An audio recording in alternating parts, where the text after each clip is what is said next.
Chapter 187. This guy seemed to see Qin Haodong's position in Wang Rubing's heart, so he used him as a bargaining chip to threaten her again and again, which made him very unhappy. Wang Rubing was silent. She brought Qin Haodong to have dinner with her. She originally wanted to protect herself, but she didn't expect that she would implicate her brother. Niu Fei had a background in Jiangnan City, which was known to everyone in the unit. Otherwise, he would not be the section chief at the age of 30. Because of this, the threat just had an effect in her heart. It was a small matter that she couldn't become a regular employee, but she didn't want to implicate Qin Haodong and make him unable to graduate. It seemed that Niu Fei saw the change in Wang Rubing's heart. With a complacent smile, he continued, "You don't have to give me an answer in a hurry. Go back and think about it. In fact, it's not bad to be my lover. I'm young, energetic and handsome. The most important thing is that my family has a strong background and a broad career. You won't suffer if you follow me." Just when he said this, he felt a chill on his face. Qin Haodong poured the remaining half glass of red wine on his face. Niu Fei wiped the wine on his face and roared angrily, He's crazy. Mom is crazy, what are you doing?" "Nothing. I just want to help you sober up, so that you won't be overheated and keep talking nonsense." Qin Haodong said with a smile, "Don't think about it. I can give you the answer on behalf of my sister now. That is, get out of here as far as you can. Look at yourself in the mirror at home. Don't always come out to make a fool of yourself." Niu Fei patted the table and shouted to Wang Rubing, "You two have to think about it. If you offend me, not only you can't become a regular employee, but he can't even get a graduation certificate. I advise you that a small person from a small place like you should behave with your tail between your legs. Otherwise, you won't even know how you die in the end." Qin Haodong's face darkened and he said in a cold voice, "So you have a strong background?" "Of course, otherwise how could I sit in the position of section chief so quickly? If you offend me, at least in the health system, you will absolutely not be able to survive. Now I'll give you one last chance. Be my lover, or get out of Jiangnan City." Niu Fei's face was arrogant, but with the wine on his face, it looked a little funny. "How arrogant?" Qin Haodong said coldly, "I'll also give you a chance. Kneel down and apologize to my sister now, or I'll not only take off your hat, but also smash your job." "Ha, ha, ha," Niu Fei laughed wildly and almost fainted. After laughing enough, he said to Wang Rubing, "Where did you find such a thing? Was he a fool or a madman? He wants me to kneel down and apologize. I'd like to see how you're going to take off my hat and smash my rice bowl today." Wang Rubing took Qin Haodong's words as words of anger. She pulled him and said, "Dong, let's go." "Leave? Why are you leaving?" Qin Haodong asked Wang Rubing to sit down again. Then he took out his mobile phone from his pocket and dialed Pan Gaofeng's number. Pan Gaofeng was sitting at home watching TV. Seeing that it was Qin Haodong calling, he answered the phone and said, "Dr. Qin, thank you so much for yesterday. If you hadn't discovered it, I really wouldn't have known that there was such a big loophole in the management of the mental hospital. I have dealt with this matter seriously. Ma Guoli has been expelled from the mental hospital and the management system has been re-improved." Qin Haodong said, "Director Pan, let bygones be bygones. Now please come to room 305 of the dreamy Jiangnan Hotel." Hearing that he was asked to go to the hotel, Pan Gaofeng didn't think that Qin Haodong was going to invite him to dinner. He asked, "Dr. Qin, what's the matter?" "You'll know when you come." Qin Haodong said lightly. "Well, my house is not far from there. I'll be there in 10 minutes. Pan Gaofeng hung up the phone, got dressed and went straight to the dreamy Jiangnan Hotel. "Keep pretending. Keep pretending." Niu Fei looked at Qin Haodong with a sneer. "This kind of trick to scare people doesn't work in front of me at all. You won't tell me that you're calling our director Pan, will you?" Qin Haodong said lightly, "You're right. I was just calling Director Pan." "Ha ha ha ha." Niu Fei laughed again and said, "Boy, How dare you say that you're calling our director? Why don't you take a piss and look at yourself? How could a little bumpkin from the county know our director? It's not that I look down on you, but you've never been to such a luxurious hotel in your life, have you? If I leave now, you and your sister can't even afford to pay for the meal. It's estimated that you have to wash dishes here this month. While he was talking, the door opened and a woman in a blue and white porcelain cheongsam came in from the outside, followed by a little waiter. It was Che Xiaoxiao, the general manager of the hotel. It had to be said that this woman was so beautiful, and she was very good at dressing up. Her pretty face was so delicate that there was no flaw.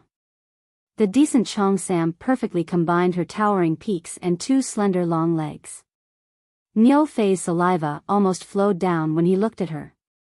He had seen Che Xiaoxiao with his leader and knew that this woman was not ordinary. She had a great influence in the upper class of Jiangnan City. However, he was also very strange.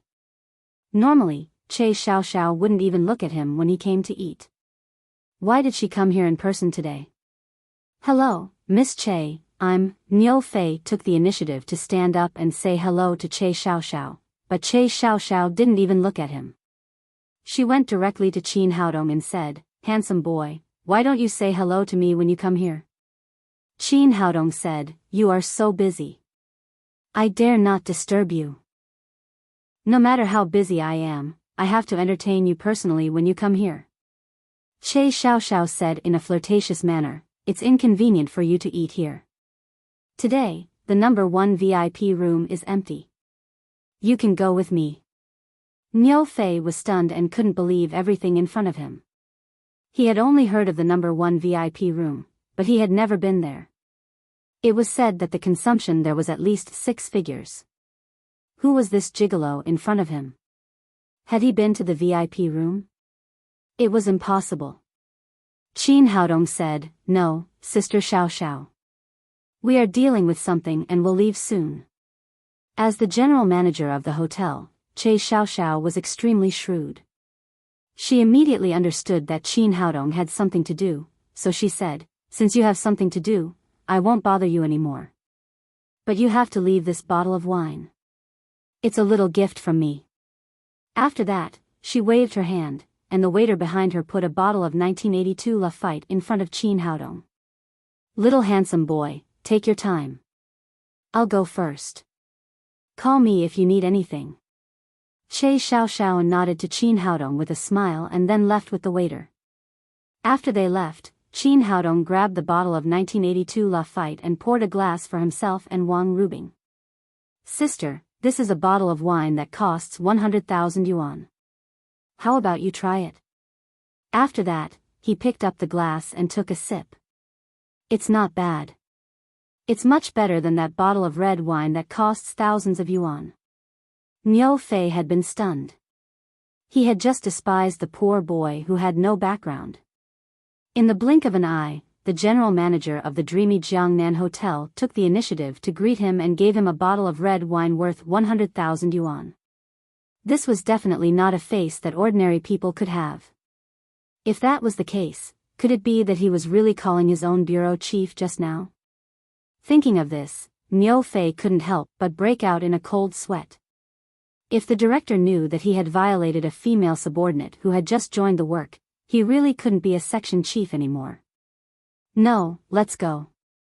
Thinking of this, Niu Fei grabbed his bag and was about to leave. But before he stood up, the door opened and Director Pan Gaofeng came in from the outside. Director, Niu Fei was completely dumbfounded. He didn't expect that Qin Haodong really called their director. "Xiaoniu is also here." Pan Gaofeng nodded to him and then said to Qin Haodong, "Dr. Qin, what's the matter?" "Director Pan, please sit down and try this bottle of 1982 Lafite." Qin Haodong asked Pan Gaofeng to sit down and then filled the glass in front of him. Seeing all this, Niu Fei was so nervous that he was at a loss. After hesitating again and again, he finally whispered to Qin Haodong, "Brother Qin, can I apologize?" Qin Haodong picked up the glass and clinked with Pan Gaofeng. He drank up the wine in the glass, looked up at him and said, I have given you a chance just now. Unfortunately, you didn't cherish it. It's too late to apologize now. Pan Gaofeng asked in surprise. Dr. Qin, what the hell is going on? What apology? What's too late? Qin Haodong directly took out his mobile phone and clicked on a video. It happened to be the video in which Niu Fei threatened Wang Rubing to be his lover. Niu Fei was shocked. Originally, he wanted to deny it. He didn't expect that Qin Haodong had recorded everything. It seemed that Qin Haodong had already prepared for it. Pan Gaofeng was furious after watching the video. Niu Fei, who was usually sanctimonious, did such a thing, which was completely beyond his expectation. He shouted at Niu Fei angrily, "Bastard, from now on, you are no longer the section chief. Report to the Human Resources Department tomorrow." "Chief, Niu Fei's face was pale. He wanted to defend himself, but he couldn't say anything in the face of this video. At this time, his intestines were green with regret. He originally thought that Wang Rubing, who came from a small county, would be easy to deal with and would not have any background. He did not expect that her brother would call the director. Although their families had some background, it was not easy for them to get to the position of section chief. Now, not only did they not have the chance to do so, but they had also failed. Not only had he succeeded in breaking the rules, but he had also sent his hat flying. Qin Haodong frowned slightly. Obviously, he was not satisfied with the result. He said to Pan Gaofeng, "Director Pan, this guy doesn't just want to play tricks. He also threatens not to let my sister become a regular employee. At the same time, he also prevents me from getting the graduation certificate from the university. Isn't this too light?" Pan Gaofeng said with embarrassment, "Dr. Qin, I also know that his behavior is bad, but I am only the director of the sanitary bureau. My greatest authority is to remove him from his post and remove him from the team of the sanitary bureau. After all, he is in the city, and I can't do anything about it." Then, he whispered in Qin Haodong's ear, "Niu Fei has some background in the city. It's really not easy to fire him completely."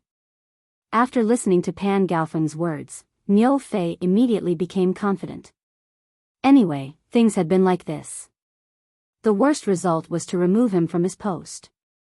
He stood up abruptly and shouted to Qin Haodong, "Boy, even if I leave the sanitary bureau, I can still work in other departments. Didn't you say that you would destroy my job? I'm waiting." In his opinion, Qin Haodong's biggest reliance was Pan Gaofeng, so he wanted to vent his dissatisfaction. He thought that no matter how powerful Qin Haodong was, he had no ability to fire him completely. Chapter 188. After that, he took out his mobile phone and dialed Mayor Li Changji's phone number. "Hello, Mayor Li, this is Qin Haodong." Li Changji said, "Little Qin, I just have something to talk to you. During this time, I asked someone to investigate your sister Wang Rubing. The little girl is cultured and organized. She is really capable. I still lack a secretary now. How about you let her be my secretary?" "Great, Mayor Li. I thank you for my sister." Qin Haodong said again, "Mayor Li, there is another thing I want to trouble you to deal with." "Oh. What's the matter? Tell me." Li Changji was very grateful to Qin Haodong for curing his injured leg. As long as Qin Haodong's request did not violate the rules, he was happy to do it. "Here's the thing, Mayor Li," Qin Haodong told him what Niu Fei had just done from beginning to end. "Bastard, there is such a person." Li Changji was originally a disciplinarian. He was upright and incorruptible. He couldn't bear this kind of thing most. He said, "Little Qin, don't worry. I'll ask someone to do it right away. I will never tolerate this kind of black sheep." "What? Mayor Li?" Niu Fei felt like being struck by lightning. His whole body was fried. There was only one Mayor Li in Jiangnan City. Needless to say, he also knew who Qin Haodong was calling. He just wanted to vent his anger, but he didn't expect that it would lead to such a serious consequence. He thought that Qin Haodong's biggest reliance was Pan Gaofeng. Who knew that in a twinkling of an eye, a phone call was made to Mayor Li Changji. Li Changji was a famous white-faced Mr. Bao. There was no room for him to ease this kind of thing. Even the background of his family was useless. Sure enough, it didn't take long for his mobile phone to ring. Niu Fei pressed the answer button with a trembling hand. Soon his mobile phone fell to the ground with a clatter and broke into pieces. Then he collapsed on the chair with a pale face. There was only one thing on the phone just now. He was completely fired. Looking at Niu Fei's pale face, Pan Gaofeng couldn't help shaking his head secretly. He wouldn't die if he didn't court death. Niu Fei should have left with his tail between his legs after he was just dismissed. Who knew that he had to provoke Qin Haodong? This family was completely dead. They had destroyed their own official career path. At the same time, he was extremely shocked. He didn't expect that the young man in front of him could talk directly to Mayor Li. His power was really frightening. Niu Fei staggered out. Pan Gaofeng said, "Dr. Qin, I didn't expect Xiao Wang to be your sister. You can rest assured that she will be in the sanitary bureau in the future. I will take good care of her." "Thank you for your kindness, Chief Pan." Qin Haodong said, "Just now, Mayor Li asked my sister to be his secretary. She will report to him tomorrow. I'm going to inform Director Pan now." After that, he turned to Wang Rubing and said, "Sister, Mayor Li just asked you to be his secretary. I agreed for you directly." "Ah. Oh. Of course, Wang Rubing would not object to such a good thing, but the happiness came too suddenly, and she could not accept it for a while. Pan Gaofeng was shocked. Not everyone could be the mayor's secretary. Although the rank was not high, the position was very important, so there was a saying that it was the number 2 chief among the people. He just threw out an olive branch and said that he would help Qin Haodong take care of his sister. He didn't expect that Qin Haodong would become the mayor's secretary in the blink of an eye. Not only did he not need to take care of her, but he had to go through Wang Rubing if he wanted to see Mayor Li in the future. He said to Wang Rubing, "Xiao Wang, congratulations. It seems that I need you to take care of me in the future." "You're welcome, Director Pan.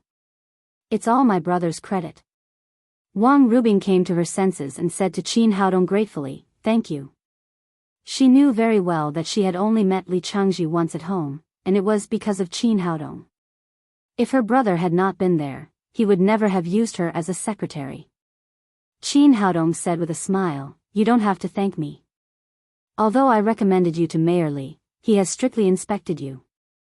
If you are not qualified, Mayor Li would not have used you as a secretary." Then he looked at Pan Gaofeng and said, "Am I right, Director Pan?" As an official, Pan Gaofeng naturally knew the key. He nodded quickly and said, "Yes. Yes. Dr. Qin is right." After that, they sat for a while and drank up the 1982 La Fight before leaving the dreamy Jiangnan Hotel. After leaving the hotel, Pan Gaofeng left alone, and Qin Haodong drove Wang Rubing home. "Thank you very much for what you did today," Wang Rubing said again. Without Qin Haodong's help today, Niu Fei's matter would not have been solved so smoothly, and she would not have been able to become the mayor's secretary. "Don't be polite to me. We are brother and sister. You always say that I robbed your food when I was a child. Now it's my duty to help you do something."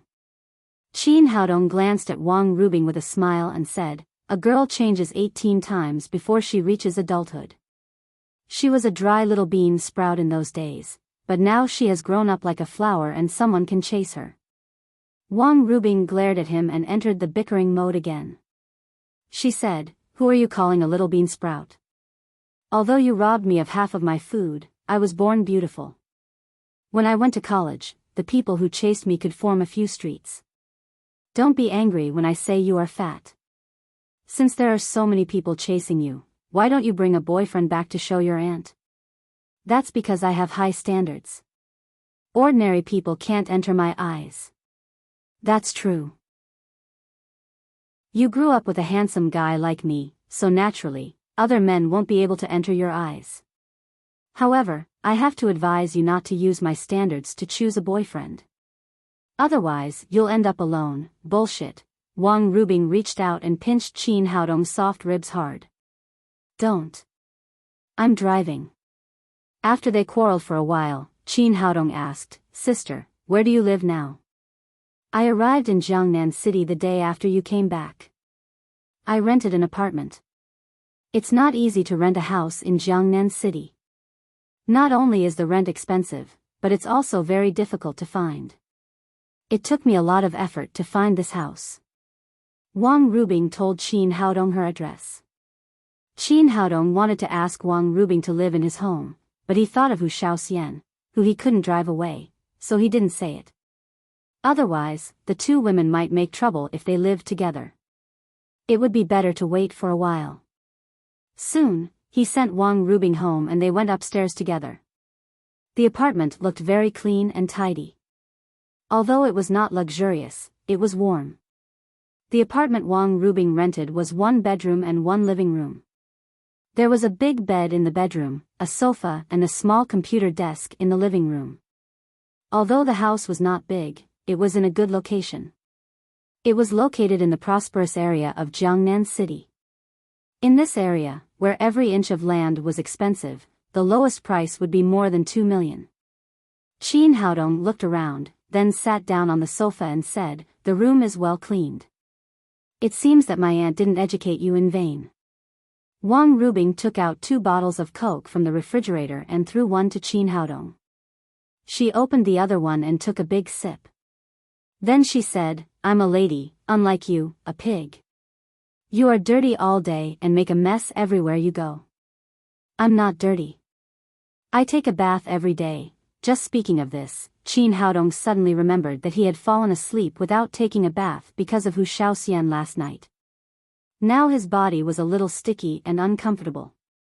But he was a little scared when he thought of going home to take a bath. He was afraid that Hu Shaoxian would get into his bathroom again when he was taking a bath. That woman's temptation was getting more and more lethal. Speaking of this, he said to Wang Rubing, Sister, I'll take a bath here first and then go home. Why don't you go home and take a bath? There's no water at home. Of course, Qin Haodong couldn't say that he was scared by a beautiful woman. He walked into the bathroom and began to take off his clothes. He grew up with Wang Rubing. They had lived together for a long time, so he didn't feel embarrassed about taking a bath. Soon he finished taking a bath and put on his clothes again. But before he walked out of the bathroom, he heard the sound of the door lock turning. Wang Rubing had just changed into a set of comfortable pajamas and was sitting on the sofa watching TV. When she heard the sound of the door lock, her body suddenly tightened.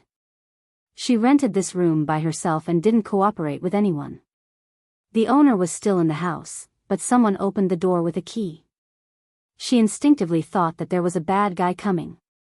But when she thought that Qin Haodong was in the bathroom, her nervousness was relieved a lot.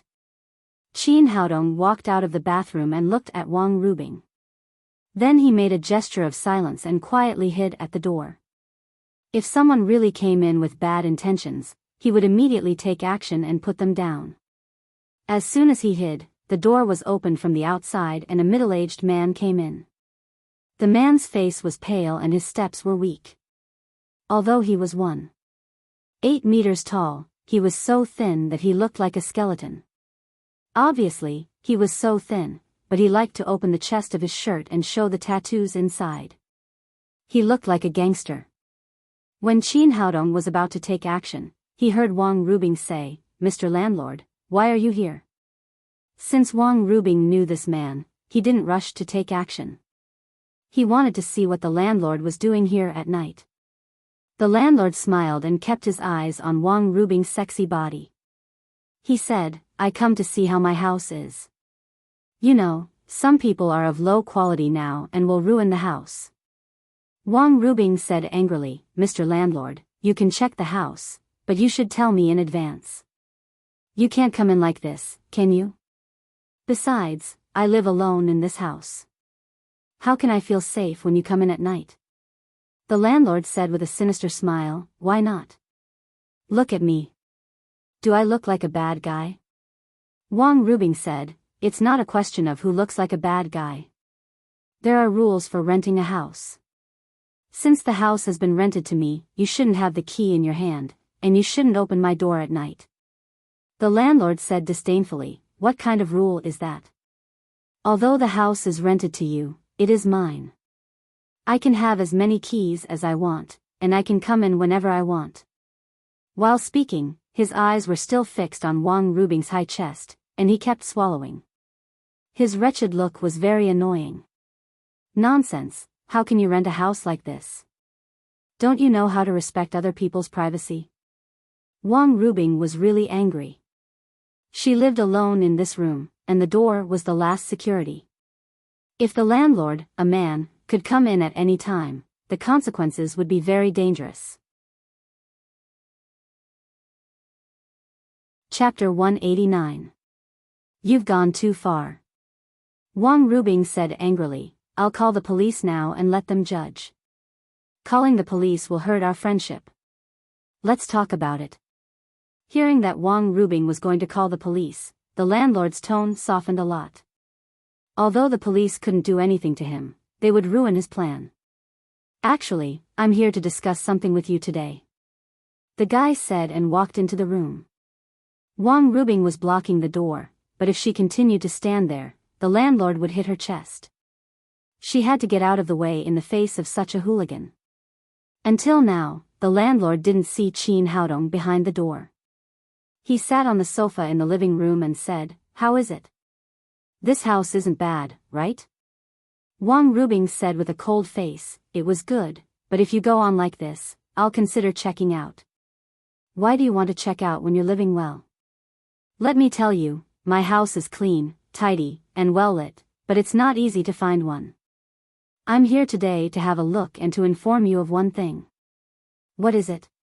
Tell me. Wang Rubing asked. The rent is too low.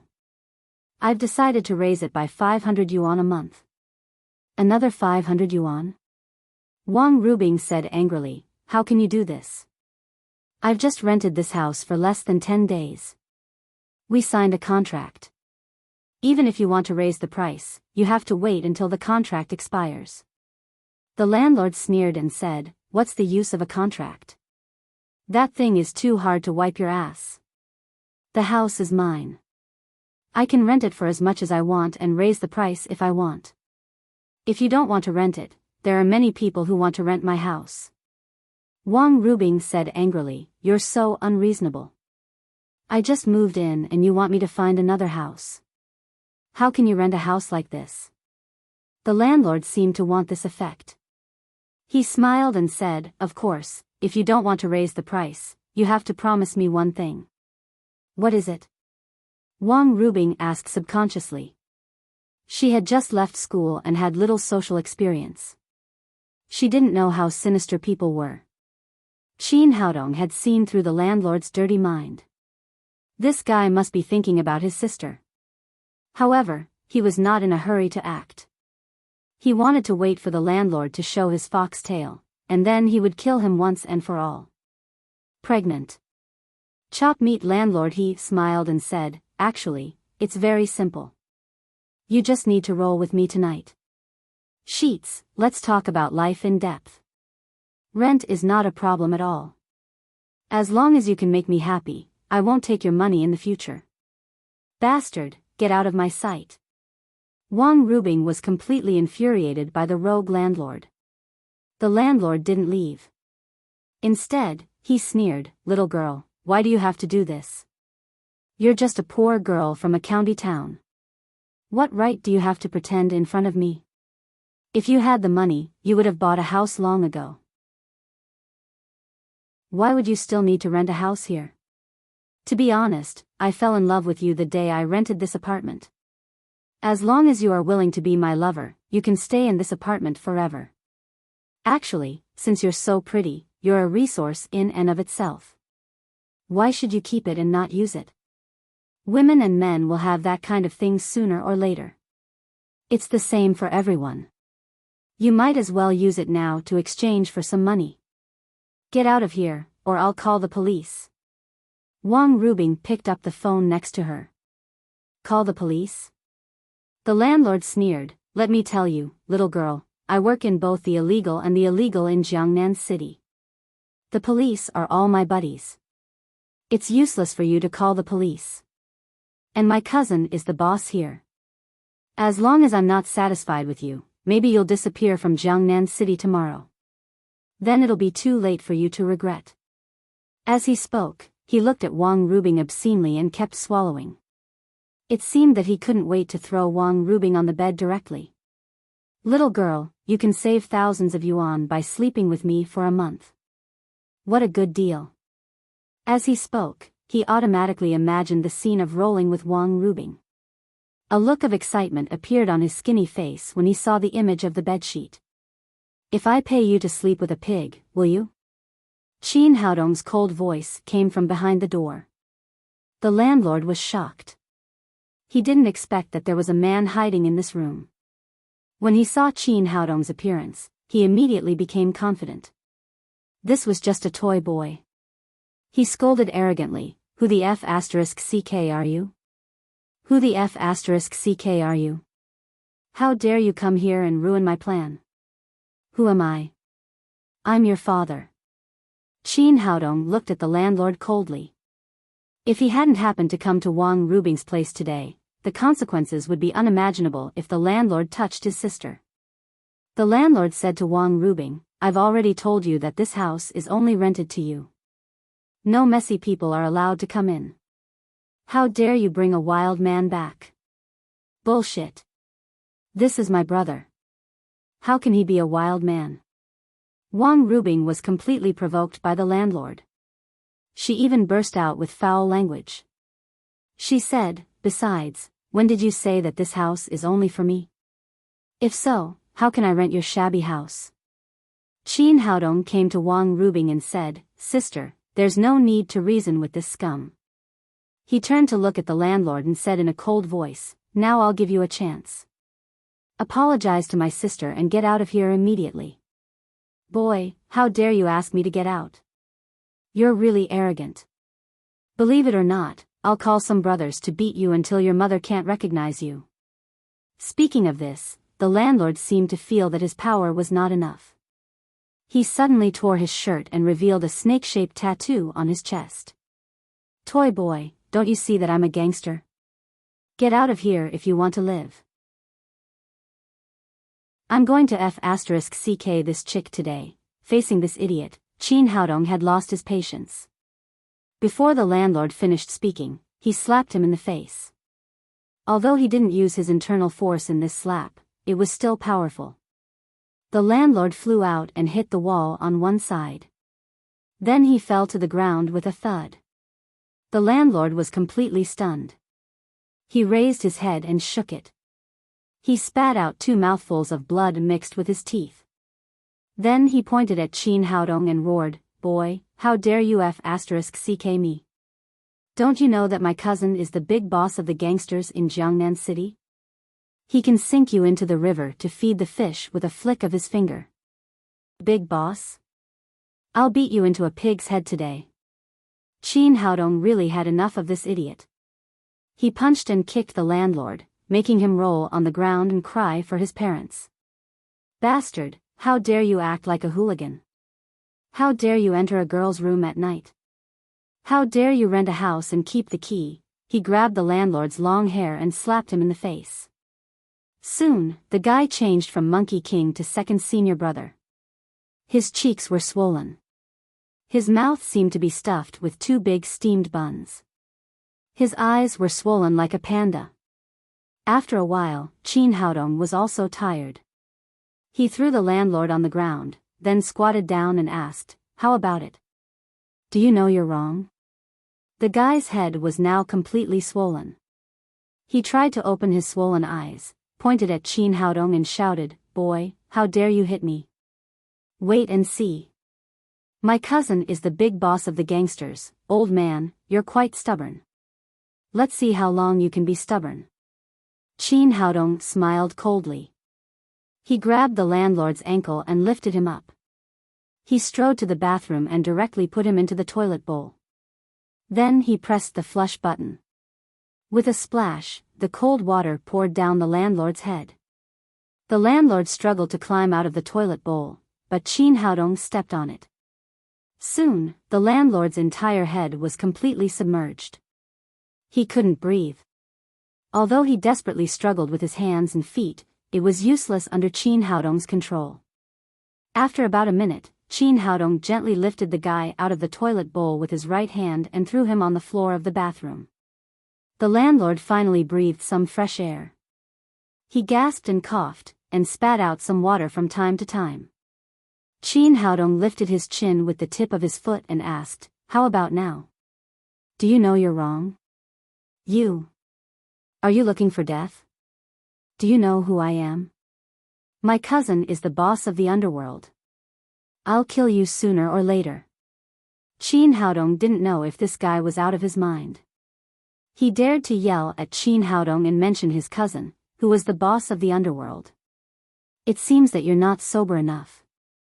The punishment is too light. You don't realize your mistake at all," Chin Haodong said as he grabbed the landlord's ankle again. He put his head into the toilet bowl again and pressed the flush button. This time, the landlord's entire head was immersed in the water for a longer time than last time. The landlord was completely stunned. As soon as he opened his mouth, he would immediately choke into the cold water. The lack of oxygen in his chest made him feel so painful that he felt like his chest was about to explode. Looking at the landlord who was struggling desperately, Wang Rubing said with some worry, "Brother, will you be okay?" Although she also hated the rogue landlord, she was afraid that Chin Haodong would kill him on impulse. That would be big trouble. Chin Haodong said, "Don't worry. He can't die as long as I'm here." Indeed, as the Emperor Green would, he could completely control the life and death of the landlord. If he wanted him to live, he could live. If he wanted him to die, he could die. Slowly, the landlord stopped struggling and his whole body became stiff. Chin Haodong threw him to the ground and then kicked him in the stomach. The landlord spat out a few mouthfuls of saliva, and then he could breathe again. He panted heavily and looked at Chin Haodong with fear in his eyes. At that moment, he felt so close to death and thought that the young man was really going to drown him. "How about it? Do you know you're wrong now?" Chin Haodong had no mercy for the landlord at all. If he was not here today, he could imagine how the landlord would treat Wang Rubing. You can't reduce the cost of a bad guy's crime just because he didn't succeed. Otherwise, he would never learn from it and only the good guys would be hurt. "I'm wrong. I know I'm wrong. I won't do it again." The landlord was weak and lay on the ground like a dead dog. He thought he was going to die just now. Chin Haodong's cruelty was far beyond his imagination. If he dared to say no again, he might really drown in the toilet. Chin Haodong said, "Not to me, but to my sister."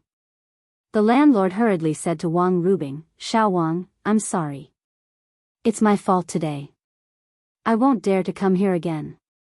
Wang Rubing said angrily, "I've never seen a landlord like you. I'll move tomorrow and never live in your shabby house again." Chapter 190. Wang Rubing said in surprise, "How can I live here with such a rogue landlord? We always bully hooligans. How can we be bullied by hooligans?" Chin Haodong said, "Since you think the landlord is not good, let's become the landlord ourselves." Become the landlord ourselves? Wang Rubing didn't understand what Chin Haodong meant. Although she liked the house and lived in it comfortably, it would cost about 2 million yuan, which was not what she could afford now. Chin Haodong said, "Yes, since you want to live here, let's buy the house, so that the bastard landlord won't harass you." Buy it? The landlord won't sell it, will he? Wang Rubing had recently learned about the houses nearby. The location was very good, and the rent was high. Normally, the landlord would never sell it. "Don't worry, he will sell it." Chin Haodong turned to the landlord and said, "My sister wants to buy your house. Will you sell it or not?" The landlord shook his head and said, "Little brother, I rely on this house to make a living. I really can't sell it. Although he was born and raised in Jiangnan City, he only had 5 or 6 houses in his hands. Moreover, this house was in the best location. Not only was the rent high, but there was also a lot of room for appreciation. If he sold it, he would lose an old hen that could lay golden eggs. He spent his days drinking, and whoring. Gambling and gambling depended on the rent. If he sold the house, he wouldn't be able to live so comfortably. You don't want to sell it? After saying that, Qin Haodong grabbed the landlord's ankle, lifted him up, and brought him to the top of the toilet again. Thinking of the taste of death just now, the landlord was so scared that his face turned pale. He quickly shouted, I'll sell it, I'll sell it. Little brother, put me down. Although the house was good, his life was more important. He was afraid that Qin Haodong would drown him if he couldn't control himself. Then he would have nothing. Qin Haodong threw the landlord on the ground again, turned to Wang Rubing and said, You see, I said he would sell it. He said to the landlord, Tell me, how much is your house? The landlord said, The normal market price of my house is 2.5 million yuan. Qin Haodong stared and said, Isn't 2.5 million a stupid number? Are you stupid or am I? Then 2.4 million, for it is not auspicious, then 2.3 million. The landlord was about to cry. His heart was bleeding every time he lost 100,000 yuan. That was a lot of money. How many girls would he find if he went out to look for? He's regretting it now. Why did he come here tonight? 2.3 million is too much. Why don't you just rob someone?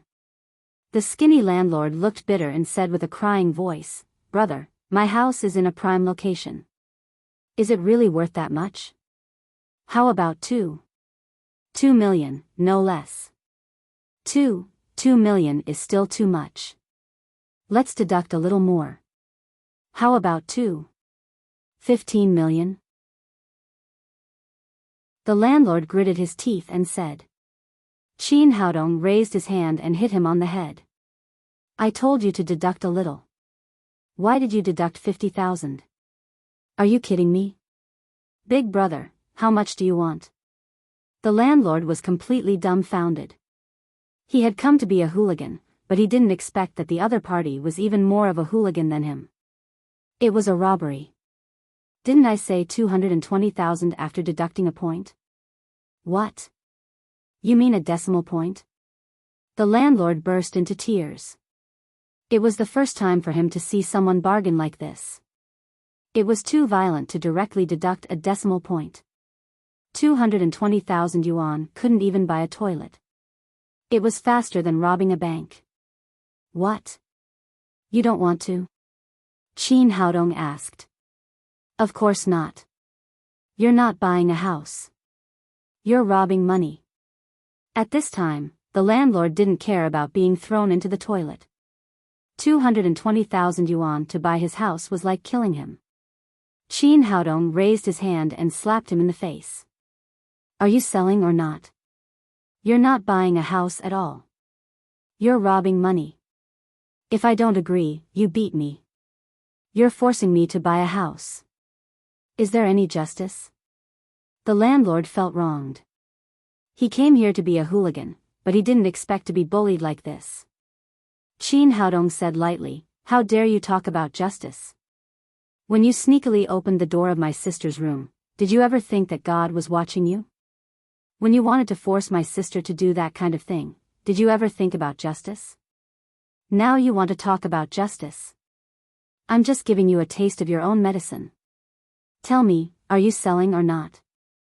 Looking at Qin Haodong's cold face, the landlord was scared to death. He wanted to say no, but he was afraid of being beaten. But he was unwilling to sell. Suddenly, he thought of something and said, Big brother, this house is not entirely mine. My cousin has shares. I can't make the decision alone. If you really want to buy it at this price, I'll call my cousin here and you can talk about it. Okay, I'll give you a chance. Call your cousin here and talk about it now. Of course, Qin Haodong knew what the landlord was thinking. He wanted to call his cousin, who was a gangster, to deal with him. But he didn't care at all. Moreover, if he didn't deal with the landlord and meet his cousin, who was known as the leader of the underworld, his sister wouldn't be able to live well here in the future. She would inevitably be harassed by those gangsters. It would be easy to get rid of them once and for all. Are you sure you want to call my cousin here? The landlord couldn't believe his ears. Of course. Hurry up. My time is precious. Qin Haodong said to Wang Rubing, Sister, you print a house sale contract first. We'll sign it when he comes. Wang Rubing really didn't understand what Qin Haodong was going to do. How could he directly ask for help? But out of trust for her brother, she went back to the house to make the contract. The landlord took out his mobile phone and dialed a number. After the phone was connected, he said, Cousin, someone wants to buy our house for 220,000 yuan. Hurry up and come and have a look. Yes, I'm here now. If the deal doesn't go through, don't let me go.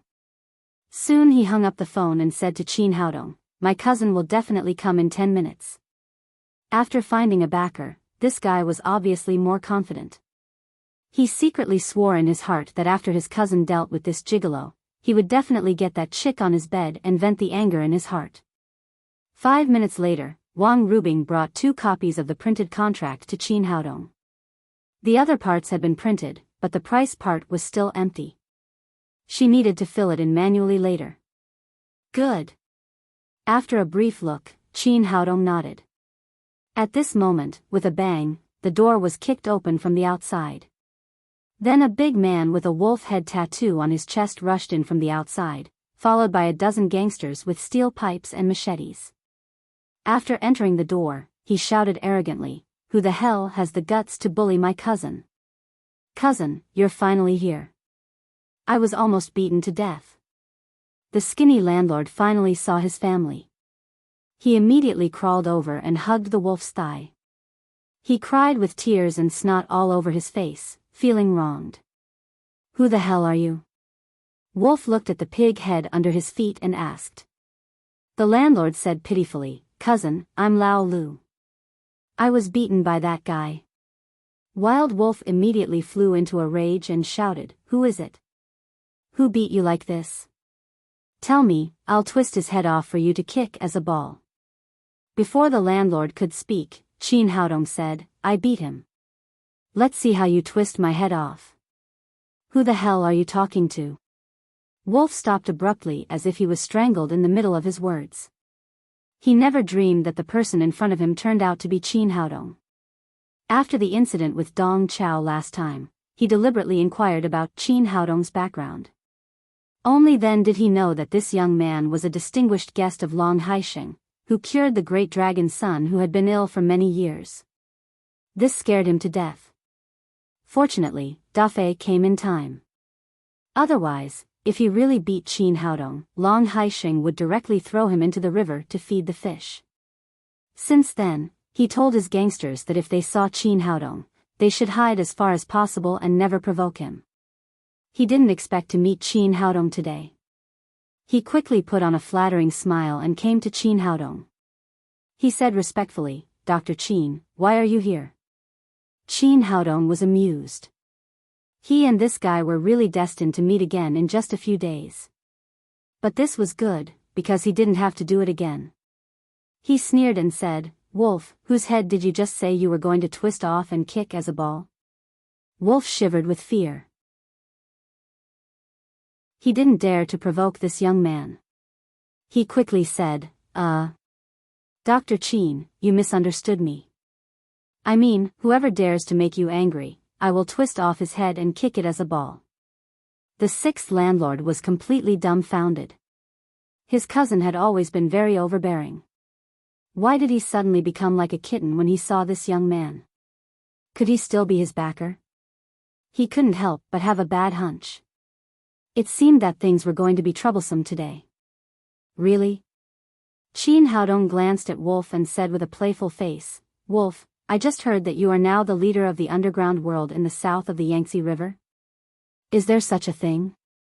No, absolutely not. Wolf was so scared that he almost wet his pants.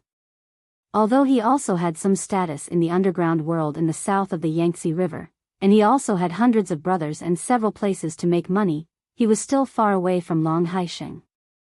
He didn't deserve the title of the underground leader. If these words reached Long Haisheng's ears, he was afraid that he would be dead on the street tomorrow morning. He now knew the relationship between Qin Haodong and Long Haisheng, so he quickly explained, Dr. Qin, don't listen to people's nonsense. Everyone knows that there is only one leader in the south of the Yangtze River. I just make a living under Brother Long, Qin Haodong said. Oh.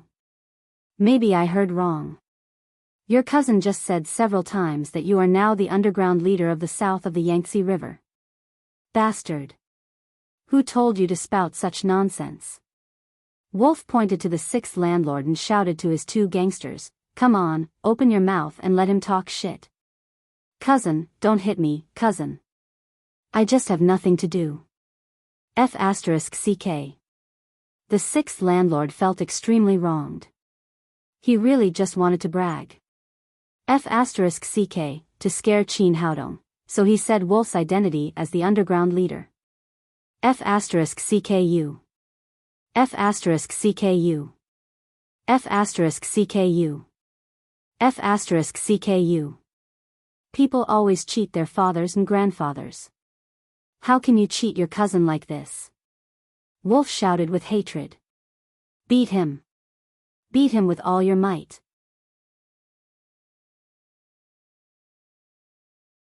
Chapter 191. Seeing that old six's head was swollen again, Wolf turned back and said with a flattering face, Dr. Qin, please don't tell Brother Long about this. Let's not talk about this first. Let's talk about us first. Qin Haodong pointed to the broken door and said, this is my sister's door. You just broke it. What do you think I should do? Well, I'll pay for it. How much do you want? I'll pay for it. Wolf said hurriedly. Well, seeing that your attitude is not bad, I'll compensate you with 1 million. Qin Haodong was not polite to people like Wolf. Although Wolf was like a dog in front of him, if he was an ordinary person, he would definitely be killed by him today. At this time, the landlord old six got up from the ground and said, cousin, this house is mine. Even if the door is broken, you don't have to pay for it. Get the fuck out of here. Who allowed you to talk? Wild Wolf kicked old six's stomach hard and directly knocked him to the ground. He hated his cousin now. If it weren't for him, he wouldn't have met Qin Haodong. Looking back, Wolf suddenly had a bitter face. He said, Dr. Qin, is this door a little too expensive? The door is not expensive, 100 yuan, but it just scared my sister. You have to pay 999,900. Qin Haodong said with a cold face, what? Don't you think my sister is worth the price? Yes. Absolutely. I'll pay for it. Wolf didn't dare to offend Qin Haodong now.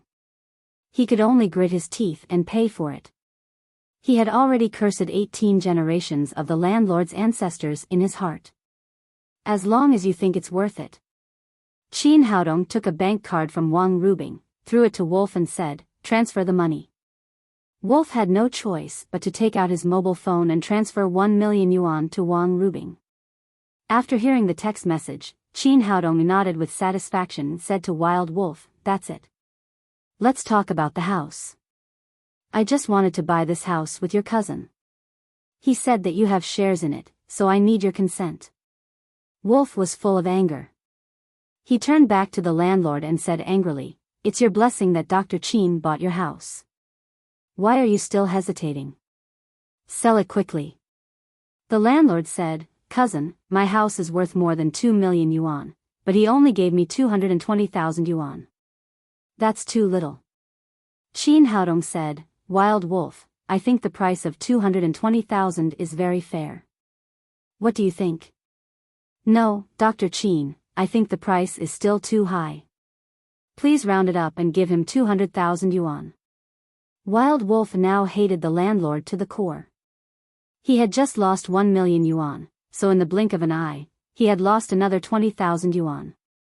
Landlord Old Six was completely dumbfounded. The backer he found actually helped the other party haggle the price. He said with a bitter face, "Cousin, my house is worth more than 2,150,000 yuan. Wild Wolf cut another 50,000 yuan in the blink of an eye. Cousin, how can you do that? How can it be less?" The landlord was suddenly stunned. 100,000 yuan. Wild Wolf said coldly. Landlord Old Six now understood what was going on. His cousin could not afford to offend the other party. He hurriedly cried, "Cousin, don't shout. Don't shout. I'll sell this house for 100,000 yuan. He felt that if he didn't sell it quickly, he would lose 100,000 yuan. Maybe he would have to give away a house for free and then compensate the other party. That's it. Dr. Qin bought your house. What are you waiting for? Wolf turned back and said to Qin Haodong, "Dr. Qin, are you satisfied with the price?" Qin Haodong patted him on the shoulder and said, "Not bad. You're very good at doing things. Sign the contract." Wang Rubing couldn't believe what she was seeing. Qin Haodong called her several times before she came to her senses and handed the contract over. Looking at the 100,000 yuan marked on the contract, the landlord's heart was bleeding. His hand holding the pen had been trembling, and he really couldn't bear to sign it. "What are you waiting for? Sign it quickly." Once Wild Wolf finished speaking, he pressed Landlord Six's hand and wrote his name on it. After signing, the landlord's face was already full of tears. No one knew whether it was because he was beaten too hard or because he was distressed about the house. After Wang Rubing signed the contract, she transferred 100,000 yuan to the landlord. From now on, the house belonged to her. After the matter was done, Wolf said with a flattering face, "Dr. Qin, do you have any other orders? If not, I won't disturb your rest." Qin Haodong said, "That's all. You can go. Tell your cousin not to come here again. If I find him, he will bear the consequences. Dr. Qin, don't worry. If he dares to step into this room again, I will break his legs without you saying anything." After Wild Wolf finished speaking, he left with his gangsters and the landlord, Old Six. Wang Rubing looked at the contract in her hand and couldn't believe it was true. She actually spent 100,000 yuan to buy a house. "Xiaodong, thank you. Don't mention it. This house is a little small. You can live with it first. When you get married, I will give you a big one." Then Qin Haodong called Lin Momo and asked her property company to replace the door of Wang Rubing's room with an advanced anti-theft one. After everything was done, he drove back home. After parking the car, it was almost midnight. He opened the door and went upstairs. The whole building was quiet, without any movement. Where is Hu Shaoxian? Is she asleep or has she left? Qin Haodong began to walk upstairs while thinking. When he entered the living room, he saw no one. He glanced at the kitchen, but it was dark. He listened carefully, but there was still no movement. He came to Hu Xiaoxian's room quietly. The door was not locked. He slowly opened it and looked into the room. There was no one on the bed, and the quilt was neatly folded. Is she really gone? Qin Haodong reached for the light switch on the wall. He wanted to turn on the light to see the situation in the room. At this moment, his heart suddenly tightened. No, there was someone behind him. At this time, he appeared behind him silently. It was definitely not a good person, and he felt that this person was definitely a master. Thinking of this, Qin Haodong suddenly turned around and exerted his strength to hit behind him. He had used all his strength in this move, but the person behind him was really powerful. His hands easily resolved all the strength of his palms. But the strange thing was that this person did not take the opportunity to counterattack after resolving Qin Haodong's palm strength. Instead, he let Qin Haodong's hands press on his chest. Hey! It feels good. It's so elastic. This was Qin Haodong's first feeling. His hands happened to be pressed on the two peaks, and he couldn't help but pinch them. Little man, you are so bad. You are taking advantage of me. A coquettish voice came from the darkness. Qin Haodong realized that it was Hu Shaoxian who suddenly appeared behind him. Qin Haodong said discontentedly, "What are you doing? It's dark and you don't turn on the light. Why are you sneaking around? Don't you know that I'm scared to death?" Hu Shaoxian said, "Am I sneaking around or are you sneaking around? Why are you sneaking into my room?" Qin Haodong said awkwardly, "This is my house. Can't I just look around?" "Oh. The house is yours, but the place where your hand is pressing seems to be mine. Can you lower your hand to talk? It's so uncomfortable that it's neither up nor down." Only then did Qin Haodong realize that his hands were still pressed on Hu Shaoxian's chest.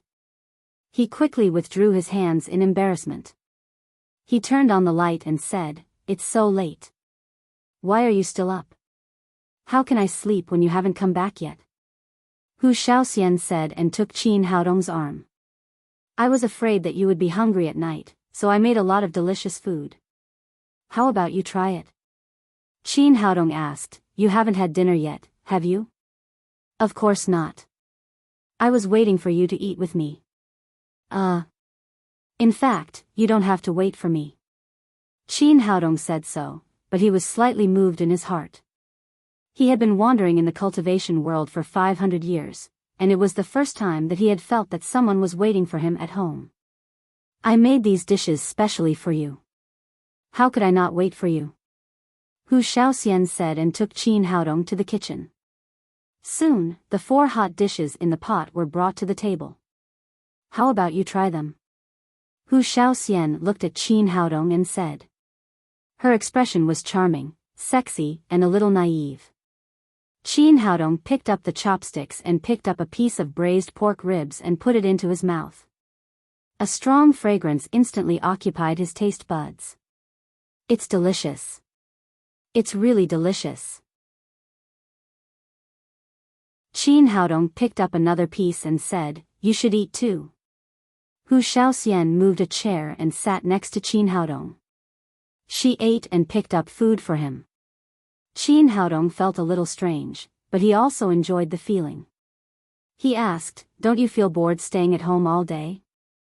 "Not at all." Hu Shaoxian said, "I practice martial arts and cook at home. Time flies, especially in the evening. I'm so happy when I think I'm going to see you soon." Speaking of this, she held Qin Haodong's arm again and said with a happy face, "I don't know if you have ever loved someone wholeheartedly. This feeling is really good." Although Qin Haodong was a little moved, he still said, "In fact, we are really not suitable for each other." Hu Shaoxian said, "I feel very good. No matter what, I will rely on you for the rest of my life." Qin Haodong really had no choice. After dinner, he went back to his room to rest.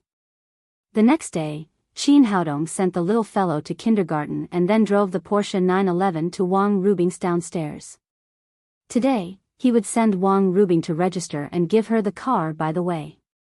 He parked the car in the parking lot and went upstairs to see Wang Rubing. When he opened the door, Wang Rubing was standing in front of the mirror in a black business suit. After seeing Qin Haodong, she asked, "Xiaodong, what do you think? Is it appropriate for me to register in this suit?" "Not bad."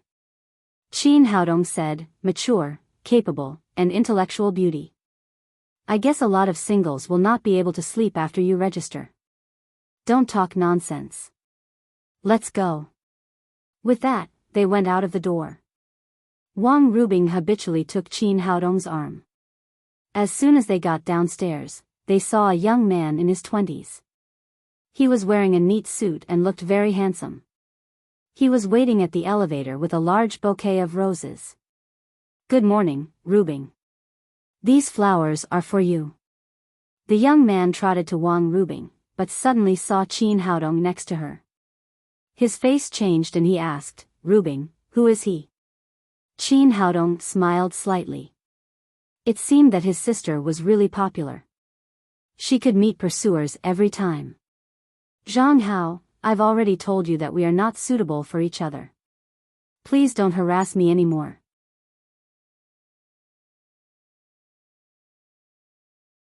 Chapter 192. Zhang Hao caught up with her and asked, Rubing, you haven't told me who he is. Wang Rubing said coldly, what does it have to do with you? Then she pushed Zhang Hao away and continued to walk with Qin Haodong to the parking lot. Qin Haodong smiled and said, Little bean sprout, I didn't know that there were so many people chasing after you. Nonsense, I'm not a bean sprout now. Qin Haodong said, who is this man?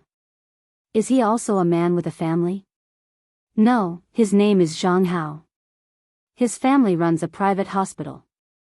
A few days ago, the sanitary bureau went to his hospital to check the work. He saw me and since then, he has been chasing after me. He sends me flowers every morning. It's annoying. Qin Haodong said, although he is not as handsome as me, he is still acceptable and his family is rich. Isn't he a typical tall, rich, and handsome man? Why don't you think about it? You can make your aunt happy if you take him back. Wang Rubing sighed and said, in fact, he is a good man. He is very sincere and treats me well. But what I can't accept is that everything is measured by money. He thinks that everything can be solved by money. It's too materialistic. Qin Haodong said, in fact, you can't blame him. Nowadays, many girls say that they would rather cry in a BMW than laugh on a bicycle. It's normal for him to think this way. Wang Rubing curled her lips and said, anyway, I can't accept it. Just then, Zhang Hao caught up with her again and stood in front of her. He said excitedly, Rubing, why did you refuse me? Is it because of this man? What's so good about him? Is he more handsome than me? Or is he richer than me? Wang Rubing said angrily, money. Money. Money. Can you stop talking about money all day? Rubing, he is sincere to you if he is willing to spend money for you.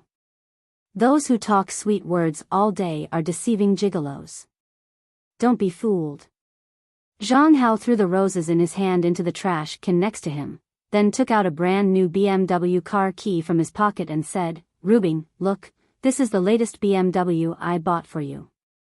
It cost me 700,000 yuan. Don't you believe in my love for you? After that, he pressed the car key, and a red BMW flashed a few times. Coincidentally, this car was parked next to Qin Haodong's Porsche 911. Wang Rubing was about to say something when Qin Haodong pulled her behind him. He came to Zhang Hao, took out the key, opened the Porsche 911 and said, Dude, this car is not too expensive, but I can buy 3 or 4 of your cars. What do you mean? Are you flaunting your wealth to me? Zhang Hao's face turned red. Hong said, Let me tell you, this car is a gift from me to my sister. If you want to pursue her, show some sincerity. Maybe other girls love money, but my sister doesn't. After that, Qin Haodong patted Zhang Hao on the shoulder, turned around, got in the Porsche 911, and drove away. Zhang Hao was stunned at first, but after a while, his face showed a burst of ecstasy. It turned out that this man was not a rival in love, but Wang Rubing's brother. Then he thought of what Qin Haodong had just said, and seemed to understand something. It seemed that he had gone the wrong way before. After dealing with Wang Rubing's affairs, Qin Haodong took a taxi to Lin's group. Soon after he got in the elevator, the door opened, and Lin Momo came in from outside. What are you doing? Why are you alone? Where are Saber and others? Qin Haodong asked. Although the problem of Lin Pingchao had been solved, there might be another killer, so Qin Haodong was still very worried about Lin Momo's safety. It's okay, I'm just walking around the group alone, not going out. Lin Momo said, recently there have been a lot of changes in the group. I'm going to have a look at some departments, and it's time to move some people. Qin Haodong immediately understood. In the past, Lin Zhigao and Lin Pingchao had placed a lot of cronies in the group. These people not only did not work hard, but also created a lot of obstacles. Now Lin Pingqiao was dead, and Lin Zhigao had become a fool and completely quit the management of the group. Naturally, Lin Momo had to clean up those guys who did not work. Today, she tied her hair into a ponytail and wore only a black ordinary dress, looking like a female college student who had just graduated. Although she was still beautiful and charming, she had completely restrained the temperament of a female president. It was clear that she was going to visit incognito. Qin Haodong said, "I'll go with you." Well, okay. Now that their relationship was known by the whole group, Lin Momo did not have to avoid anything. They went out of the elevator together and walked hand in hand to the marketing department. Lin Momo said, "I recently looked at the report of the marketing department. The overall situation is good, but there are also some bad situations. Some people don't even have a list, and I don't know what they are doing."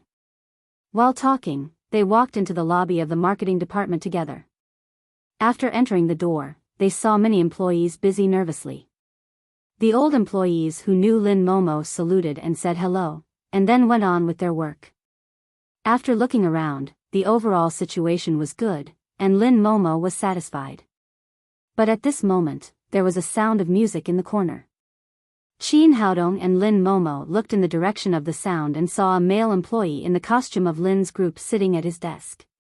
His legs were exaggeratedly on the desk. A video software was playing on the desk, and a coquettish woman was stroking her hair and singing coquettishly. Lin Momo's face instantly turned cold when she saw that he was watching the live broadcast during working hours. She and Qin Haodong walked to the desk at the same time. Many people saw this situation, but no one said anything to warn the employee.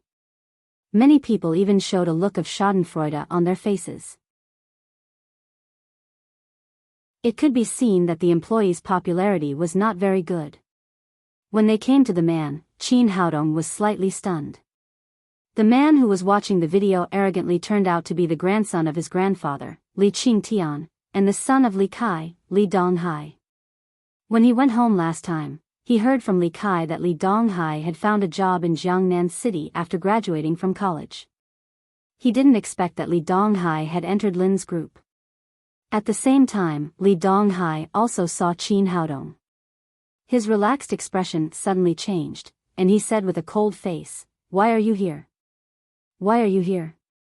Li Donghai had been bullying Qin Haodong since he was a child, relying on the love of Li Kai and his wife. He called Qin Haodong a wild child all day long. Naturally, Qin Haodong didn't like him at all. He sneered and said, "You can come here, why can't I? You? Can you compare with me? Who am I? Who are you?" "I'm a formal employee of Lin's group," Li Donghai said and pointed to the employee card on his chest. He looked very proud. He had a sense of superiority in front of Qin Haodong since he was a child, and it was the same now. At this time, he saw Lin Momo next to Qin Haodong. His pupils suddenly shrank. He had never seen such a beautiful woman in his life. Even the female stars on TV were not so beautiful. This guy had not been in Lin's group for a long time, and he didn't do proper work all day, so he didn't know Lin Momo. He took his legs off the table and said to Qin Haodong, "I heard from my father that you went back to cheat my grandfather's house a few days ago, and now you've cheated such a beautiful woman. You're really something. You can cheat anything." Lin Momo didn't rush to speak when she saw that Li Donghai knew Qin Haodong. Now that he was insulting Qin Haodong, she said unhappily, "Can you have some manners? I'm Haodong's girlfriend. How can you say I cheated?" His girlfriend? A strong sense of jealousy flashed in Li Donghai's eyes. He had looked down on Qin Haodong ever since he was a child. Qin Haodong was an orphan, and he had to show his superiority in everything. But now, Qin Haodong had found such a beautiful girlfriend, and he had to rely on an old woman to make a living. The sharp contrast made him feel very uncomfortable. He looked at Lin Momo and said harshly, "What girlfriend? I think she's a girl from a karaoke bar. She's had enough of playing with men outside and wants to change. That's why she found such a poor boy to take over her." After that, the whole hall of the marketing department of Lin's group suddenly became quiet. No one spoke, no one moved. Some people even slowed down the rhythm of their breathing. Li Donghai didn't realize these changes. He had to admit that jealousy was a terrible emotion. Many times it could make people lose control of their emotions. He was in such a situation now.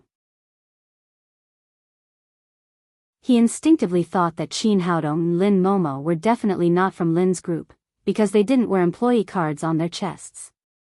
Since they were not from Lin's group, it was not a big problem to say a few sarcastic words. He had seen it carefully enough, but he didn't know that there were two people in the whole Lin's group who didn't wear employee cards. One was Lin Momo, and the other was Qin Haodong. Lin Momo was the president of the group, needless to say, and Qin Haodong was Lin Momo's public boyfriend. Even the major shareholder, Zhao Zhongchen, was beaten by him. He was definitely a transcendent existence in the group, and no one dared to check his employee card. Li Donghai didn't think much of it, but the other employees were cursing in their hearts.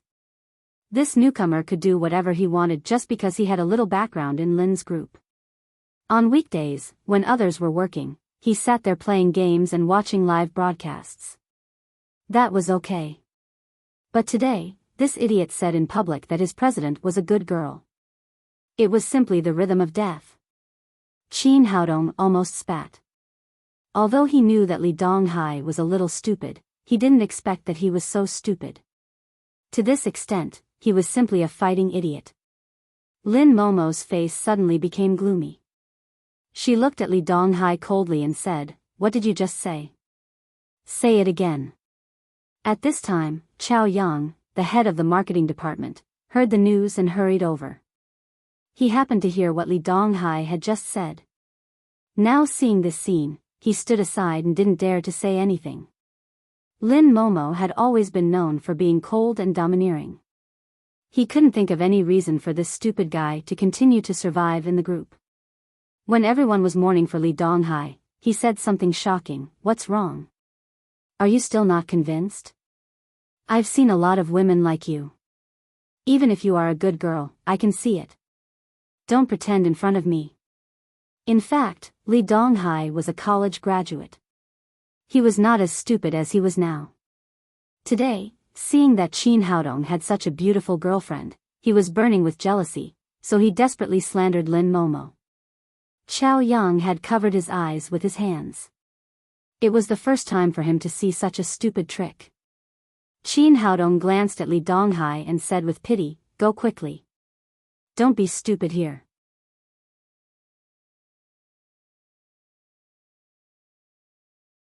Chapter 193. Some of the employees were ready to collect Li Donghai's body. He would never know how he died if he treated the president as a prostitute. In the whole Lin's group, the most qualified person to fire Li Donghai was the president, Lin Momo. Qin Haodong looked at dumbass, who didn't know he was going to die, with a complicated expression. Although he didn't like this guy at all, he couldn't drive him out of Lin's group directly because his grandfather Li Qingshan was there. But Li Donghai provoked Lin Momo in all kinds of ways before he did anything. Qin Haodong couldn't blame him. After all, he wasn't in the mood to help him. "I don't have the right to fire you, but my girlfriend can." Qin Haodong stepped aside after saying that. It was obvious that he wanted Lin Momo to handle it. Lin Momo understood what Qin Haodong meant. She didn't have any scruples anymore. She said to Li Donghai, "How did you get into Lin's group? Why are you sitting here and watching the live broadcast when others are working? I can come in however I like and do whatever I like. What does it have to do with you?" Li Donghai said proudly, "But this is the sales department of Lin's group. I advise you to get out of here. You don't even have an employee card. Why are you yelling at me?" This guy must have been kicked in the head by many donkeys. How could he ask the president to get out? Many employees were devastated. Lin Momo looked back and saw Chao Yang, the director of the sales department. She asked, "Director Chao, who hired him?" It was Guo Xiaomei, the deputy director of the human resources department. She told him in person. Qiao Yang was also helpless. Guo Xiaomei was the deputy director of the Human Resources Department. He couldn't afford to offend this department. She was also the lover of Zhao Zhongchen, the major shareholder. Therefore, he had to show some respect to Li Donghai. He was not as strict as he was with other employees. He could do whatever he wanted. But he never dreamed that Li Donghai, the pig, would run into Lin Momo and treat the president as a prostitute. If he had known that, he would rather offend Guo Xiaomei than let the pig stay. However, Li Donghai's stupidity was far beyond his imagination. He said to Lin Momo with a proud face, "See? I have a backer. If you dump Qin Haodong and follow me, I can find a way to let you enter Lin's group." Lin Momo ignored him and said to Qiao Yang with a sullen face, "Tell Guo Xiaomei to run to the marketing department." Qiao Yang answered and took out his phone to call Guo Xiaomei. "Who are you? Do you know who Guo Xiaomei is? You even asked me to run down here. Aren't you afraid of being slapped by the wind? She is the deputy director of the Human Resources Department of Lin's group. If you want to enter Lin's group, you must get her permission." While Li Donghai was talking, Guo Xiaomei rushed in from outside. She was in such a hurry that she lost one of her high heels. She took off the other one and held it in her hand. She ran into the marketing department barefoot. When she arrived in front of Lin Momo, she was out of breath. The two peaks on her chest, which were stuffed with silicone gel, were moving up and down violently. Just now, Qiao Yang had briefly explained the situation on the phone. She also knew that they were in big trouble today, so she ran over desperately, hoping that there was room for redemption. "Guo Xiaomei, did you recruit this person?" Lin Momo asked in a cold voice. But before Guo Xiaomei could speak, Li Donghai interrupted, "How can you talk to our Xiaomei like that? I told you that she is the deputy director of the Human Resources Department. She has a lot of power. Be polite." It turned out that this guy still didn't understand the situation. Guo Xiaomei was panting. She almost passed out after hearing the idiot's words. She shouted, "Shut up." Qin Haodong shook his head secretly. He thought to himself that Li Donghai would die of stupidity in the future. He was really hopeless. Guo Xiaomei said to Lin Momo awkwardly, "President. President, I recruited her." "Xiaomei, why are you so afraid of her? She's just a..." Li Donghai suddenly came to his senses and exclaimed, "What? President? Just a young lady who turned over a new leaf?"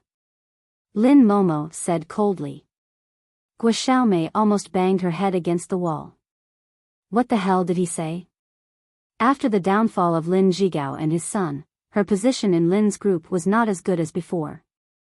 Although she still had Zhao Zhongchen's protection, it was not enough to fight against Lin Momo's authority. She was worried that Lin Momo would take the opportunity to kick her out. Who knew that Li Donghai, the idiot, had caused such a big trouble? She was thinking fast. It seemed that Li Donghai would be kicked out of Lin's group. What she needed to do was to disassociate herself from this idiot. Li Donghai was completely dumbfounded. He was not as arrogant as before. He looked dull. How could this woman be the president? How could Qin Haodong find the president as his girlfriend? Xiaomei, are you mistaken? How could she be the president? She doesn't have an employee card. I told you to shut up. Have you ever seen a president with an employee card? Guo Xiaomei wanted to strangle Li Donghai. She was about to disassociate herself from him, but he kept calling her Xiaomei. Wasn't it obvious that he was setting his teammate up? Now, Li Donghai knew that he was in big trouble, and it was a huge one at that. He hated his colleagues. Why didn't they tell him that the president was here? He didn't know that he had offended so many people because of his arrogance. Qin Haodong smiled and said, "Deputy Minister Guo, you're so awesome. You've recruited such a great talent for our company." Seeing Qin Haodong was adding insult to injury, Guo Xiaomei was helpless. She had listened to Lin Pingchao and provoked Qin Haodong some time ago. Lin Momo said coldly, "Guo Xiaomei, you have to give me an explanation for this." At this moment, her voice was filled with anger. Guo Xiaomei said quickly, "President, I don't know Li Donghai very well. I just saw that his college resume was good. He did well in school. I think he is a talent and has a lot of room for improvement in the future. So I recruited him." After trying her best to come up with this excuse, she was already sweating profusely. Qin Haodong sneered and said, "Are you telling the truth?" "Yes. It's true." She thought that Lin Momo wouldn't check Li Donghai's file as the president, but she didn't expect that Qin Haodong knew Li Donghai's background very well. Qin Haodong said, "But as far as I know, Li Donghai failed 6 subjects in 4 years in college. He was almost expelled because he flirted with a girl. I don't know what you mean by good performance. Why do you think he is a talent?" "Well, it's not in the file. Maybe his file is fake." Guo Xiaomei said, "I really wanted to recruit talents for the group, but I didn't expect Li Donghai to be so bad. He not only didn't make progress, but also publicly insulted the president, which seriously damaged the company's image. It's my fault that I didn't know him well enough. I'll kick him out right now and do a deep examination." It had to be said that Guo Xiaomei was a talented actress. She spoke with a bitter face, as if she had really realized her mistake. She thought that Li Donghai would definitely leave Lin's group. She should save herself first. But she thought so. Li Donghai was not happy. He shouted, "Guo Xiaomei, you're talking nonsense." Guo Xiaomei was afraid that her stupid teammate would say something bad again. She hurriedly shouted, "You have no right to speak here." "Shut up." Li Donghai shouted, "Bitch, are you going to burn the bridge after crossing it? I've already said that I'll go with you. Bedsheet, you transferred me to Lin's group. Now I've served you well, and you want to kick me out? Don't you have any conscience? You. Bullshit." Guo Xiaomei's face was red. She didn't expect that Li Donghai would say such a thing in public. She had always slept with old men, so she wanted to have a taste of a young one. She met Li Donghai in a bar by chance. They hit it off and reached an agreement. Guo Xiaomei would help Li Donghai enter Lin's group, and Li Donghai would sleep with Guo Xiaomei. Qin Haodong looked at Li Donghai and felt it was funny. This guy was tall and a little handsome. He was really a good material to be a prostitute. Li Donghai shouted relentlessly, "How can I do that? Bullshit. I wouldn't sleep with an old woman like you if I didn't want to enter Lin's group. You think I can't see that your breasts are plump? You're all fake. You had a good time when you were an old cow eating young grass. Now you want to kick me out?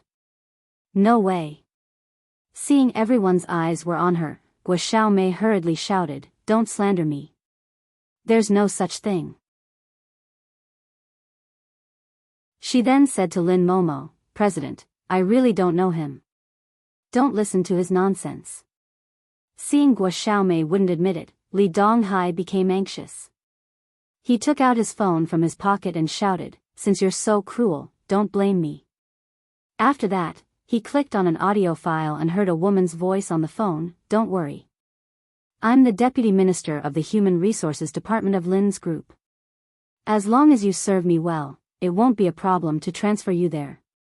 And your monthly salary will not be less than 8,000 yuan. Everyone could tell that it was Guo Xiaomei who spoke. Li Donghai shouted, "How about it? Do you admit it or not? If you don't, I have many nude photos of you in bed on my phone. Do you want to show them to everyone?" Guo Xiaomei didn't expect Li Donghai to have so many backup plans. She suddenly became angry and cursed, "Bastard, how dare you set me up?" Then she rushed to Li Donghai, scratching and biting. Her sharp nails left bloody marks on Li Donghai's face. Li Donghai didn't hesitate to grab Guo Xiaomei's hair, punching and kicking her. They used to be a good couple in bed. In the blink of an eye, they became enemies. Enough, all of you stop. Lin Momo shouted angrily. The security guards immediately separated the two who were fighting together. President, Guo Xiaomei, whose hair was messy, wanted to say something more, but she couldn't find any reason to defend herself now. With Li Donghai's recording, it was useless for her to say anything. Qin Haodong said, "What else do you want to say? Lin's group is a company, not a place for you to raise ducks."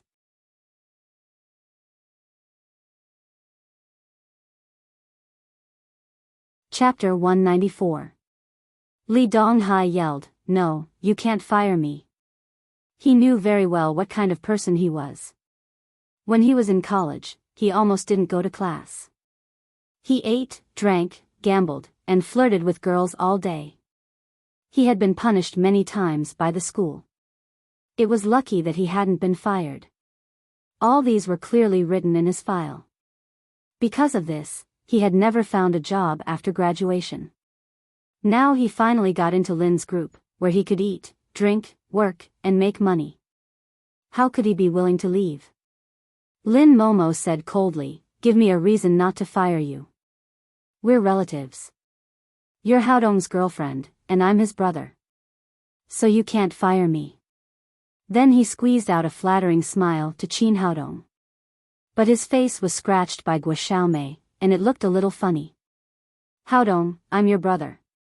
Don't forget you grew up in our family. Now you have a girlfriend who's the president. Say something for your brother." "You're my brother?" Qin Haodong sneered and said, "If I remember correctly, this is the first time you've said you're my brother since you were a kid. Since the day I met you, you've been calling me a bastard. You beat me, scold me, and steal my things.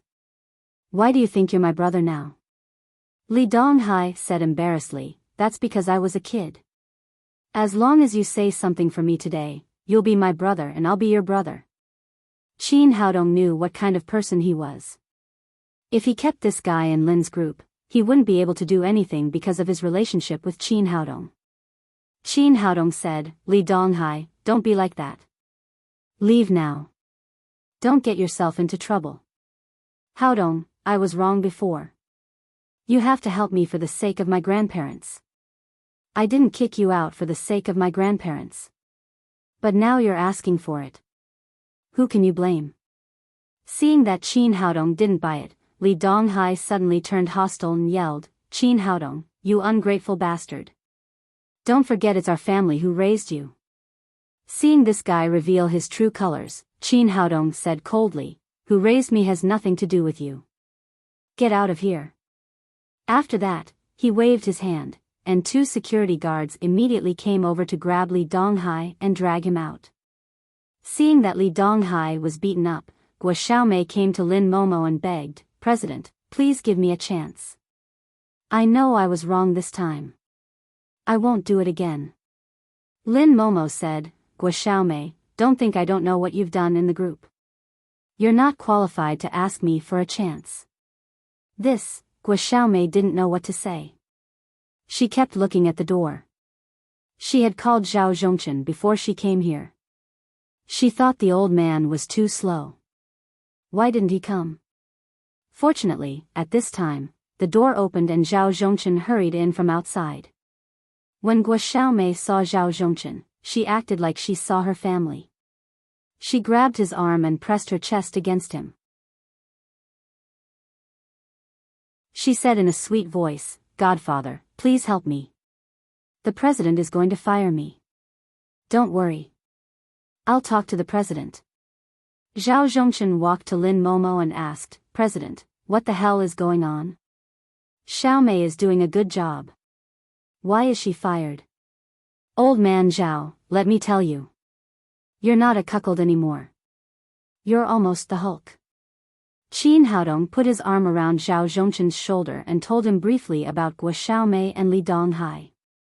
Zhao Zhongchen was furious. Although Guo Xiaomei was his lover, not his wife, he couldn't tolerate Guo Xiaomei keeping ducks outside. "Bitch, look what you've done. How dare you come to me? Get out of the group now. Don't let me see you again." After that, Zhao Zhongchen turned around and left angrily. Gua Xiaomei ran over and grabbed his arm again. She wanted to put her fake breasts on him again, but Zhao Zhongchen slapped her to the ground. Then he pushed the door and left the marketing department. Bastard, it's all your fault. You ruined me. After Gua Xiaomei got up from the ground, she vented all her anger on Qin Haodong. Qin Haodong sneered and said, "You made your own way. You can't blame anyone else. Get out of here. It's not that easy to drive me away." Gua Xiaomei saw it was irreversible. She put her hands on her hips and suddenly showed the image of a shrew. She pointed at Qin Haodong and Lin Momo and shouted, "I'm also a gangster. Do you think I'm easy to bully? Let me tell you, my cousin is a gangster. He has thousands of brothers. It's fine if you let me be the Minister of Human Resources. But if my cousin comes, he'll tear down Lin's group." Qin Haodong shook his head secretly. Big breasts and no brains were really a famous saying. Even the fake breasts were brainless. Gua Xiaomei hadn't figured out the strength of Lin's group for so long. She used a gangster to threaten the top financial group in the city and wanted to be the Minister of Human Resources. He really didn't know what she was thinking. Was she thinking with her heels? He said, "Well, call your cousin here. I'd like to see how he'll tear down Lin's group. You won't give up until you see the coffin. You'll regret it when my cousin comes." After that, she took out her mobile phone and ran to the side to make a call. Lin Momo said to Qin Haodong, "Is it necessary? Just drive her out." Qin Haodong said, "I'll deal with it. It's better to solve all the trouble at once, in case she sends gangsters to harass us later." Not long after, there was a commotion outside the marketing department. A group of gangsters in colorful clothes rushed in with steel pipes and knives in their hands. They looked fierce. Because the marketing department was open to the public, they didn't encounter any obstacles along the way and rushed in directly. The leader of the gangsters had a huge wolf head tattoo on his chest. It was Wild Wolf, an old acquaintance. Wild Wolf was very depressed when he went back yesterday. He wanted to help Lao Lu and make some extra money, but he didn't expect to lose 1 million. He just got a call from Gua Xiaomei, so he was refreshed. He had to make a lot of money today to make up for the loss last night. So he immediately rushed in with his men. His impression of the security department of Lin's group was still the same as before, so he didn't take the security here seriously.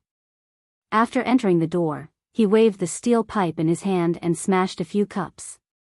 He shouted arrogantly, "Who the F***K dared to bully my cousin? Come out now. Cousin, you're here. You have to do it for me." Gua Xiaomei immediately threw herself into Wild Wolf's arms, lying in his arms, showing a wronged look. "Xiaomei, don't worry. As long as I'm here, no one can hurt you." Wild Wolf patted Gua Xiaomei on the shoulder and said, "Tell me who bullied you. I'll go and break his legs now." "It's him, that toy boy," Gua Xiaomei said and pointed to Qin Haodong.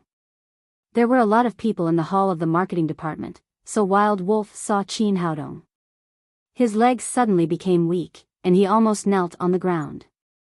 He complained in his heart. He was so king unlucky. He had just been blackmailed 1 million yesterday. Why did he run into this guy again today? Gua Xiaomei saw Wild Wolf didn't move, so she shouted, "Cousin, this is the guy who bullied me. Break his legs for me." "Fuck you, you bitch."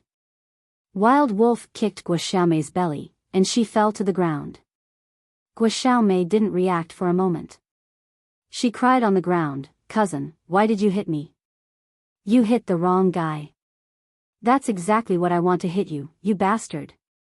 Wild Wolf kicked Gua Xiaomei hard a few more times, and then came to Qin Haodong with a big smile on his face. He said respectfully, "Dr. Qin, sorry to bother you again." "Wild Wolf, it's fate that we meet again so soon." Qin Haodong patted Wild Wolf's shoulder and said with a playful face, "You have a lot of cousins. Are you a cousin specialist?" Wild Wolf said embarrassedly, "Dr. Qin, this stupid woman offended you. I'll teach her a lesson when I get back. I promise she won't dare to trouble you again. Qin Haodong said, since we are all acquaintances, it's easy to deal with it. Dr. Qin is right. We are all acquaintances. If there's nothing else, I'll take her back. Wild Wolf was about to leave with Guo Xiaomei after he said that. He couldn't wait to leave as soon as possible. If there was anyone in the world he didn't want to see, Qin Haodong was definitely the first. Wait a minute. Before he could take 2 steps, Qin Haodong stopped him. Dr. Qin, what else can I do for you? Wild Wolf said with a flattering face. I just said it's easy to deal with acquaintances, and we don't need to fight. But I didn't say we won't deal with them. Wild Wolf said, Dr. Qin, what do you want to do? As long as you say the word, I'll break this woman's legs for you right now. Guo Xiaomei trembled with fear. She knew Wild Wolf was cruel and merciless, and he would do what he said. But she didn't expect that the helper she found would become someone else's fighter in a twinkling of an eye. We are all civilized people. Don't fight like this. Besides, she is just a woman. It's over. I don't want to pursue it anymore. Dr. Qin is so generous. Wild Wolf said flatteringly. Even if it's over, you just came in and smashed the things of Lin's group. You have to pay for it, right? Wild Wolf's heart skipped a beat. What he worried about had happened. It seemed that he would be blackmailed. He hoped this man wouldn't be as cruel as yesterday. He knew he was going to bleed today. He said helplessly, Dr. Qin, how much do you need? Not too much. According to yesterday's standard, you can give me 1 million. 1 million? Wild Wolf cried in his heart. Even if he changed these cups into gold, it wouldn't cost 1 million. He said with a bitter face, Dr. Qin, we are old acquaintances. I just smashed a few cups. I'll change them into crystal ones for you. Is that okay? Qin Haodong said, the cups are not much, just 100 yuan. The important thing is that the reputation of Lin's group has been damaged too much. Think about it. It won't be good if it's said that Lin's group was smashed by you. Dr. Qin, how about you beat me to make up for the reputation of Lin's group? Wild Wolf was really distressed. Although he had some savings over the years, it was only a few million. He couldn't afford to lose 1 million.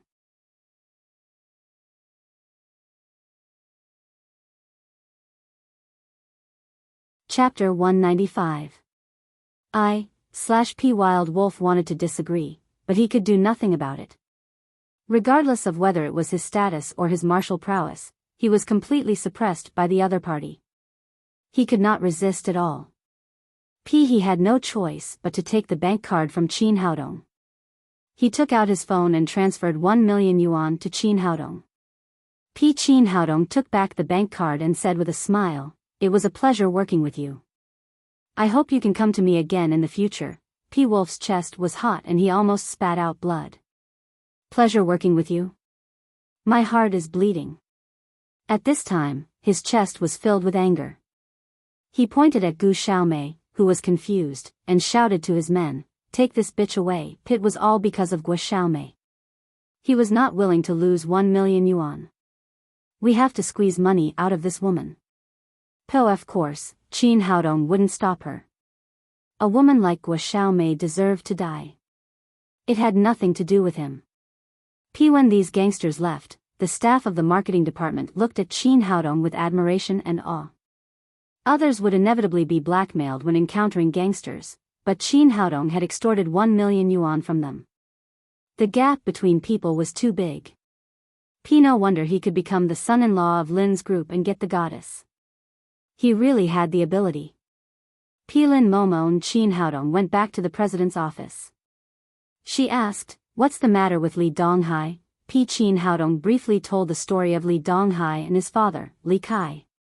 Finally, he said, spoiling a child is like killing a child. Li Donghai has been spoiled by his parents since he was a child. As a result, he has become like this. He has just graduated from college and he has learned to be a gigolo. Lin Momo also sighed and said, I didn't expect Grandpa and Grandma to have such a grandson. I can't help it. The 9 sons of a dragon are all different. Qin Haodong didn't want to talk about Li Donghai anymore, so he said to Lin Momo, there's something I haven't told you yet. Tonight is the concert of the superstar Ouyang Shanshan in Jiangnan City. She invited me to sing with her. I agreed. This is a good thing. Children should participate in more activities. It is good for her growth, and to be able to sing with Ouyang Shanshan on the same stage is something worth remembering for a lifetime. Lin Momo said, but I have too many things to do recently. After Lin Zhigao and Lin Pingchao left, a lot of things in the group need to be reorganized.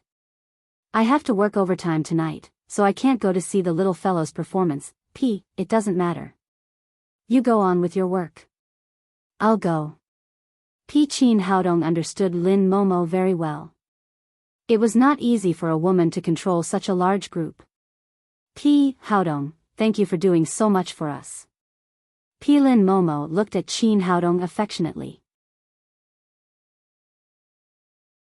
She knew very well that Ouyang Shanshan could invite Tang Tang to the concert because of Qin Haodong. Why are you being so polite with me again? Do you think I'm an outsider? Qin Haodong raised his hand and placed it on Lin Momo's plump. He slapped his crotch. As a cold female president, Lin Momo had never been spanked like this. At the same time, it gave her an experience that she had never had before. She felt sore, hot, and a strange feeling came from her buttocks.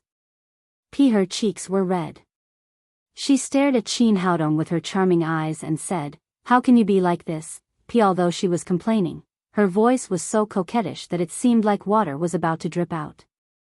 Qin Haodong suddenly felt itchy in his heart. He said with a smirk, does it hurt? Let me rub it for you. Lin Momo hurriedly said, don't mess around.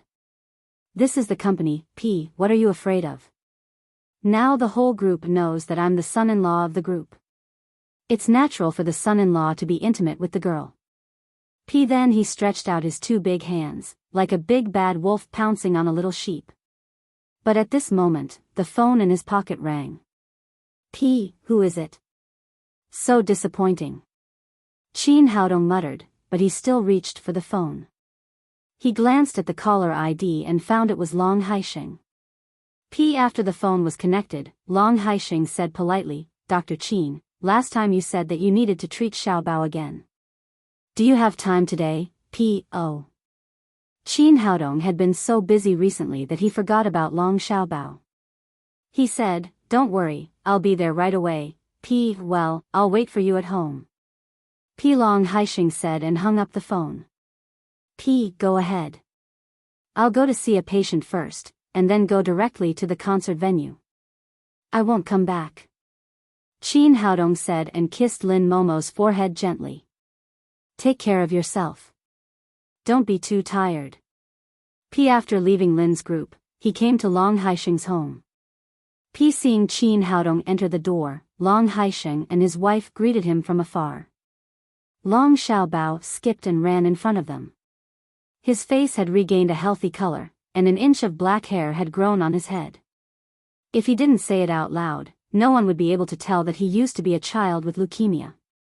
Hello, Uncle Qin. Long Xiaobao was a little older than Tang Tang. He knew that Qin Haodong had saved his life, so he was very close to him. Qin Haodong patted his head and said, you're recovering well. After entering the room, Qin Haodong took out the silver needles and gave Long Xiaobao the last treatment. After the treatment, he felt the pulse again and said, Xiaobao has basically recovered. There is no difference between him and a normal child in the future. Let him go to school. Dr. Qin, thank you so much. You will be my brother in the future. Yes, Dr. Qin, you are the great benefactor of our Long family. Women were strange creatures.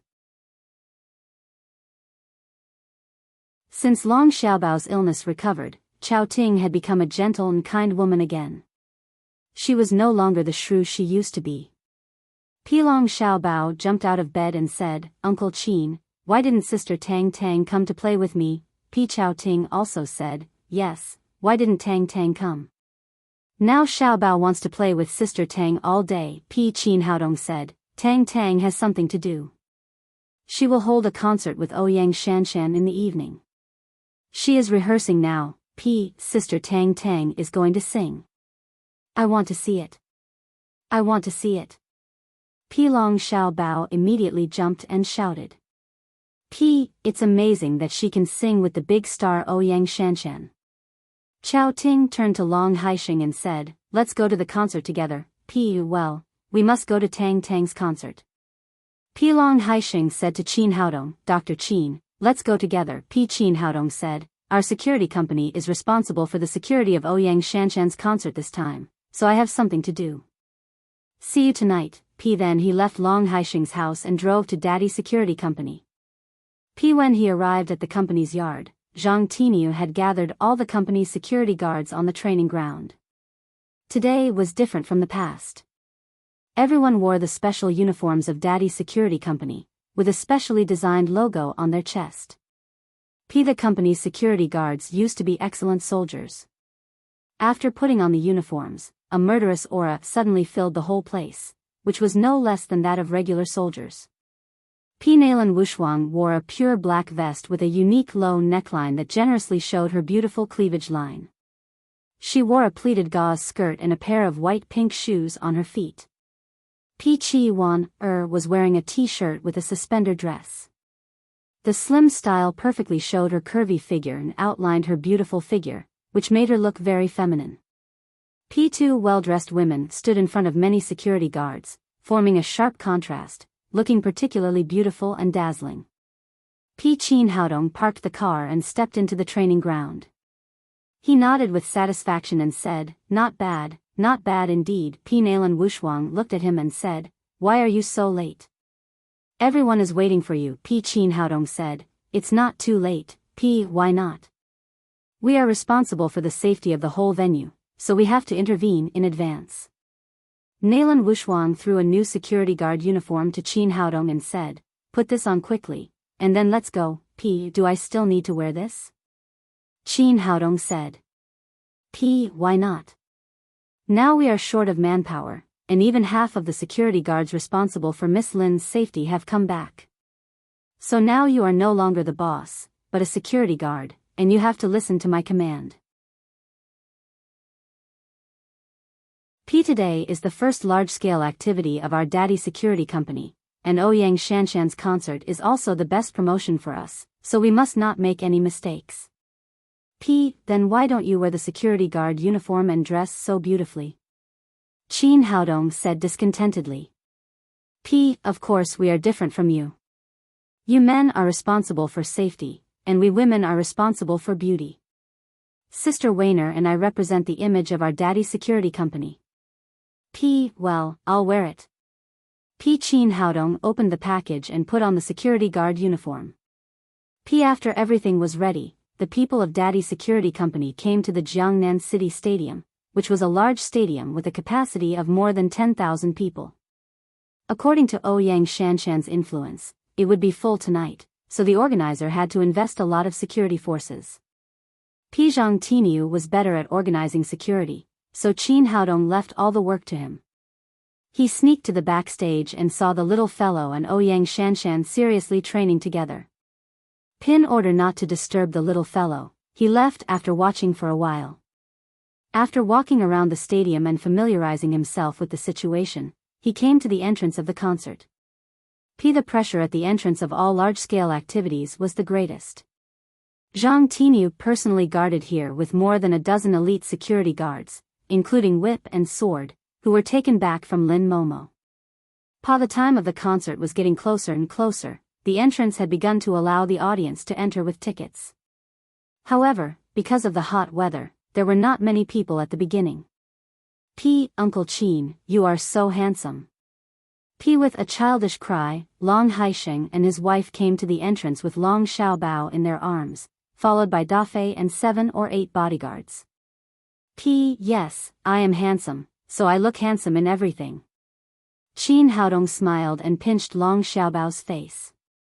P. Long Haisheng said, "Brother Qin, why are you here in person as the boss?" P. Qin Haodong said with a smile, "I have no choice."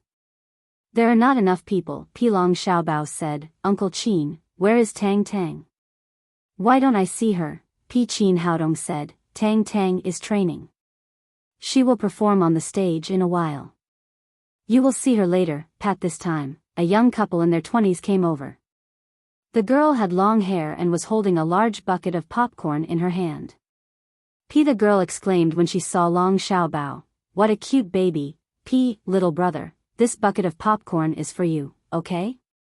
The girl gave the bucket of popcorn to Long Xiaobao and Zhu Linlin. P.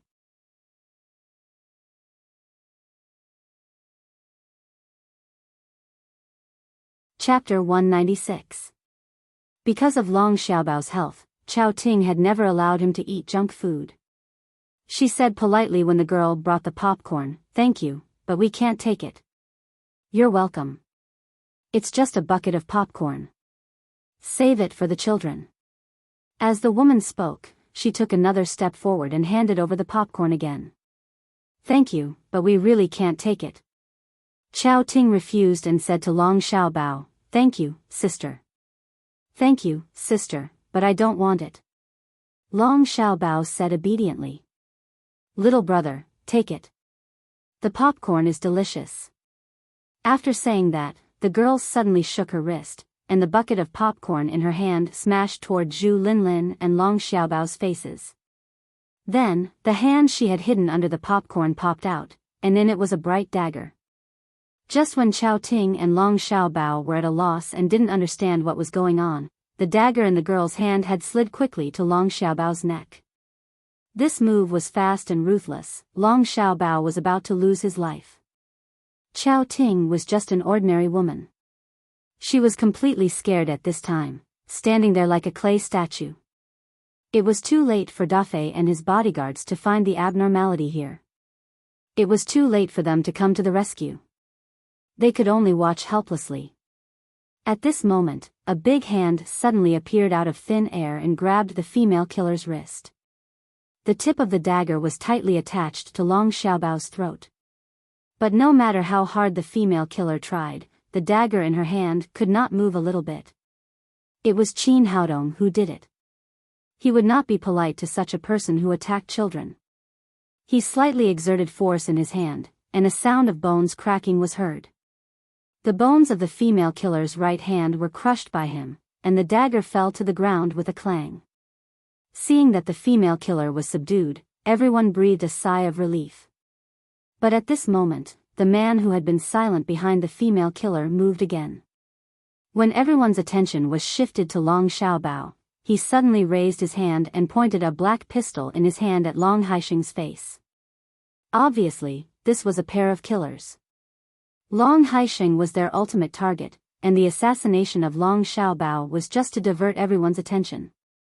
In fact, this move was very effective. Dafei and his bodyguards were clustered around Long Haisheng.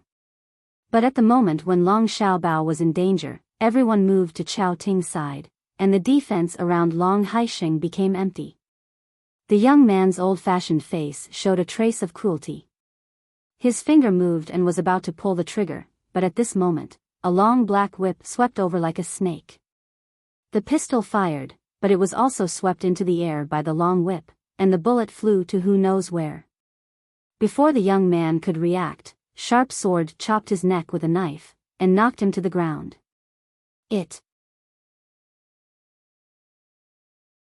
Whip and Sword had been guarding Qin Haodong. Both of them were experienced mercenaries. When the female killer attacked, they immediately turned their attention to the man and saved Long Haisheng in time. Whip and Sharp Sword had been guarding Qin Haodong. Both of them were very experienced mercenaries. When the female killer attacked, they immediately turned their attention to the man and saved Long Haisheng in time. The gunshot just now caused a little chaos. The police on duty immediately ran over. After asking about the situation, they handcuffed the two killers and took them to the police car. After this incident, Long Haisheng showed the temperament of a gang leader. His face did not change at all, as if it was not him who had just experienced the assassination, but someone else. But Chao Ting and Long Xiaobao could not. Chao Ting was scared and her face was pale. Long Xiaobao looked dull and could not recover for a long time. It was not until Qin Haodong helped him with greenwood genuine qi that he slowly returned to normal. Seeing that his son had returned to normal, Long Haixing breathed a sigh of relief. He stepped forward and said to Qin Haodong, "Brother Qin, thanks to you this time. Our Long family owes you 2 lives. It doesn't matter. It's a piece of cake." Qin Haodong asked, "Who are these 2 people? Why would they attack you?" Long Haixing said, "Although I am a gangster, I always have my own rules. I will never allow any drug trade within my control, which just blocks some people's way of making money. A few days ago, someone came to me and offered me 100 million yuan to open the underground market in Jiangnan and allow them to sell drugs in my place, but I refused. I'm guessing that these people are desperate. The 2 assassins just now were probably sent by them." Qin Haodong nodded secretly. Long Haixing was a man of integrity. He could resist the temptation of 100 million yuan. He said, "Mr. Long, I support you in this regard. If you need any help, just call me. Don't worry. I can handle this myself." Long Haixing said, "When the concert is over, let's go for a drink."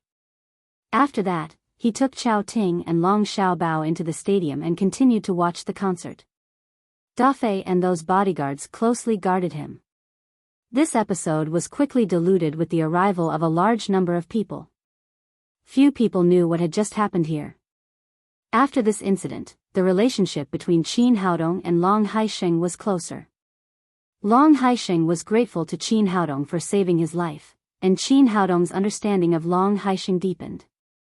After Long Haixing left, Qin Haodong thought for a moment. There were too many people at the scene. It was inevitable that some people would come in. Safety was the most important thing. So he left all the work at the door to Zhang Tiniu and others. He entered the venue and came to the stage. For him, the most important thing was to protect the little fellow at all times. The tickets for today's concert were very popular. The VIP ticket closest to the stage cost 5,000 yuan, but it was also sold out. Qin Haodong chose a suitable position between the VIP seat and the stage. It was convenient to control everything on the stage without affecting other audience watching the performance. At this time, a man and a woman came over and sat not far from Qin Haodong. The woman was in her early 20s. She was tall and had shoulder-length hair. She wore a white skirt that could only cover her buttocks and carried an LV bag in her hand. She was born with an oval face. She looked very beautiful, but the makeup on her face was so thick that it covered her original beauty. The man looked about 30 years old. He was short and fat. Needless to say, how big his belly was.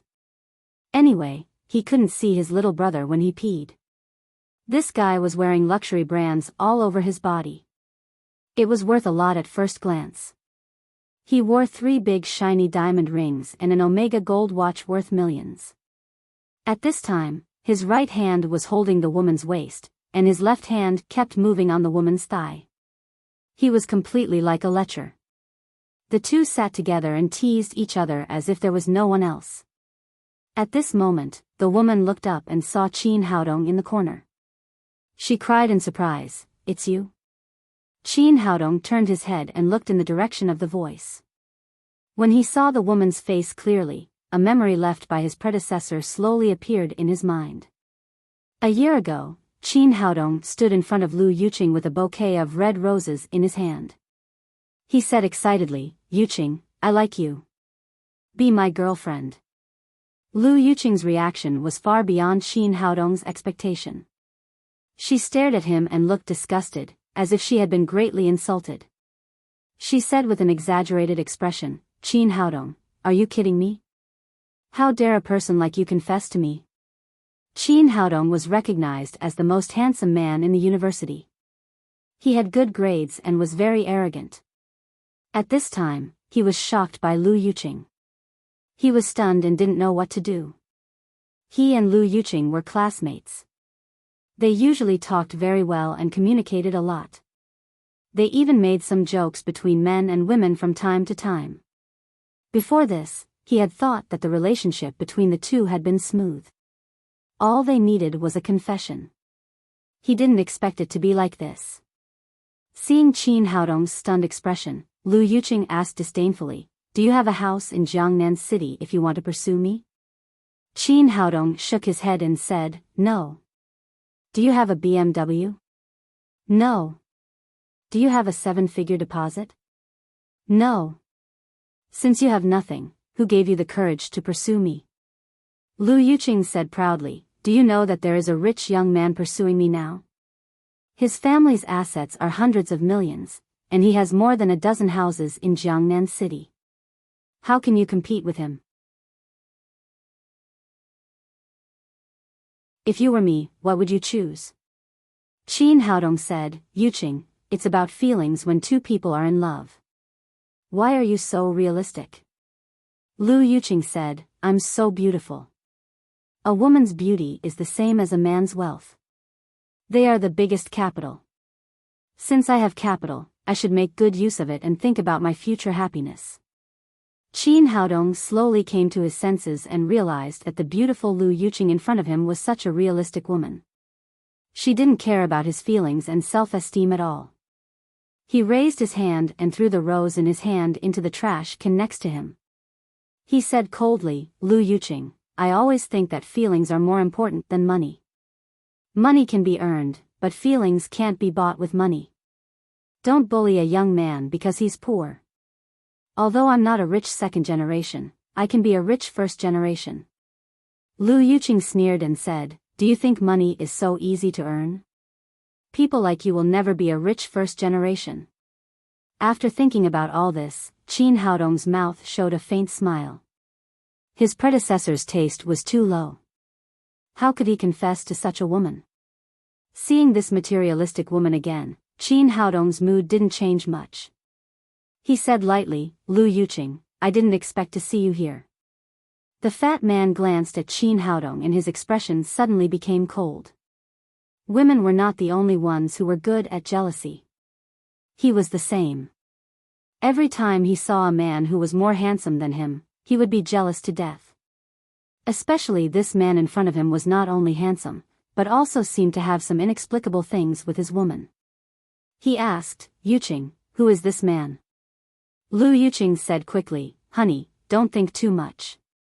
He pursued me when we were in love, but I refused him. He was defeated by you." "Oh. So he's the poor guy who doesn't know his own worth." After hearing Lu Yuqing's words, the fat man's expression became better. Qin Haodong was in a bad mood and his face also became cold. This woman was too much. It was her right to refuse him, but they were classmates anyway. Was it necessary to humiliate him to please her man?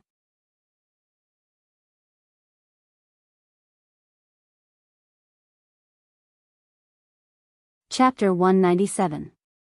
Qin Haodong said lightly, "You're right. You're lucky I didn't choose you." "You," Lu Yuqing heard the sarcasm in Qin Haodong's tone and said, "Is there anything else you can't accept? Look at this ring on my hand. Ziming bought it for me for 80,000 yuan. This bag of mine is a limited edition LV for 60,000 yuan. Ziming even gave me a beetle car. Can you give me these?" Taking a deep breath, she seemed to be still angry and continued, "Didn't you vow to me that you wanted to be the first generation to be rich? Didn't you say you would make a lot of money? Where's your money? Where's your wealth? Is it the baton in your hand or the security uniform you're wearing? Qin Haodong, you're really going backwards. People go to the hospital for internships during the holidays, but you come here to be a small security guard. I feel so ashamed to be your classmate." Qin Haodong didn't care about this kind of woman at all. He said with a smile, "It's good to be a security guard. What's wrong with it? You." Lu Yuqing had talked for a long time just to make Qin Haodong feel ashamed and guilty, so that he would lower his head in front of her. But she didn't expect that he didn't care at all. It made her feel like hitting cotton with all her strength, which made her feel very uncomfortable. Yuqing, don't be angry. People like him are used to being poor and don't know what it's like to be rich. Naturally, he can't understand how terrible poverty is. The fat man said, let me introduce myself. I'm Wang Ziming. My family has 3 companies with assets of more than 100 million yuan. Well, since you and Yuqing are classmates, I'll treat you to dinner tonight. I'll let you see what the upper class is and let you feel the life of the rich. The reason why he invited Qin Haodong to dinner was naturally not out of kindness. His purpose was to show off how rich he was and trample on Qin Haodong's dignity to relieve his inferiority complex. At the same time, he could make Lu Yuqing fall in love with him. His inner thought was that even if Qin Haodong was handsome, he was still a poor man and couldn't compare with him. However, Qin Haodong glanced at him and said, I don't eat with everyone. You're too ugly. I can't eat if I look at you. You, pauper, what are you pretending for? Wang Ziming said as he took out a stack of brand new Huaxia currency from his bag. He held it in his palm and said, come to dinner with me tonight, and this money is yours. In his opinion, 10,000 yuan was enough for a poor person to live for a year. Qin Haodong would definitely put down his dignity and bow to him. However, Qin Haodong didn't even look at him and turned his head to the side. Boy, you are good at pretending. I want to see how long you can pretend. Wang Ziming said and took out a stack of Huaxia currency and slapped it in his palm, 20,000 yuan. This time, Qin Haodong turned more thoroughly. He faced the stage directly, leaving his butt to the 2 of them. Boy, you are too much. Wang Ziming said and took out a stack of Huaxia currency, 30,000 yuan. Let me tell you, don't be too greedy. If you miss this opportunity, you won't get another one. For such a clown, Qin Haodong didn't even bother to look at him. But at this moment, a beautiful figure flashed over and said in a sweet voice, honey, he's right. How can you miss such a good thing when I invite you to dinner and give you money? While speaking, a white and tender hand directly took away the 3 stacks of Huaxia currency from Wang Ziming's palm and stuffed them into Qin Haodong's hand. Qin Haodong turned his head and saw Hu Xiaoxian's charming face smiling in front of him. He asked in surprise, why are you here? Hu Xiaoxian said coquettishly, you are my man. I will naturally come when you are here. At this time, Wang Ziming had been stunned. He had never seen such a beautiful woman for so many years. What was an angelic face, what was a devilish figure, were vividly interpreted by Hu Xiaoxian. After Hu Xiaoxian's arrival, Lu Yuqing beside him suddenly lost her beauty. The difference in appearance between the 2 people was too big. His eyes were fixed on Hu Xiaoxian's concave body, and he was reluctant to move them away for a moment. Seeing Wang Ziming's appearance, Lu Yuqing was so jealous that she cried to Hu Xiaoxian, who are you? What's your business here?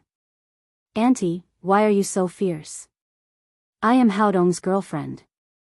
Aren't you going to invite Haodong to dinner? I said yes for him. Hu Xiaoxian's every move, every frown and every smile were full of charm. Wang Ziming was fascinated and his saliva was almost flowing down. He secretly vowed that no matter how much money it would cost, he must get this woman. Lu Yuqing suddenly, like a cat whose tail had been stepped on, screamed, little devil, who are you calling auntie? But before Hu Xiaoxian could speak, Wang Ziming pulled her behind him and scolded, what are you shouting for? Don't you feel ashamed? After scolding Lu Yuqing, he said to Hu Xiaoxian with a flattering face, beauty, let's have dinner together when the concert is over. Seeing Wang Ziming flattering Hu Xiaoxian, Lu Yuqing was so angry, but she dared not say a word of complaint, because she liked other people's money. Hu Xiaoxian said, okay, handsome, but we must go to a high-end restaurant. I won't go to less than 5 stars. Sure. How can my treat be low? Let's go to the dreamy Jiangnan Hotel, the best hotel in Jiangnan City, super 5 stars. Well, let's see you there. Hu Xiaoxian also threw a coquettish look at Wang Ziming, which almost made him lose his soul. Wang Ziming returned to their seats with Lu Yuqing in a daze. Hu Shaoxian took Qin Haodong's arm and said with a smile, "How is it? I, your girlfriend, have helped you vent your anger?" Qin Haodong said, "It's just two small people. Why bother with them? I didn't agree to go eat with that damn fatty. If you want to go, go by yourself. Don't you worry about letting such a delicate beauty have a meal with that fatty? That guy obviously doesn't have any good intentions towards me." Worried? If there's anything I'm worried about, it's that fatty. I'm afraid he'll be toyed to death by you. Qin Haodong despised Hu Shaoxian fiercely. How could a master at the second level of covert power say that he was delicate? He was afraid that only a few people in Jiangnan City could be her match. "I just want to kill that fat man. Who let him bully my man?"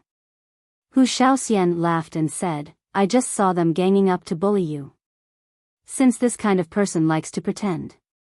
If we force him, we'll slap his face."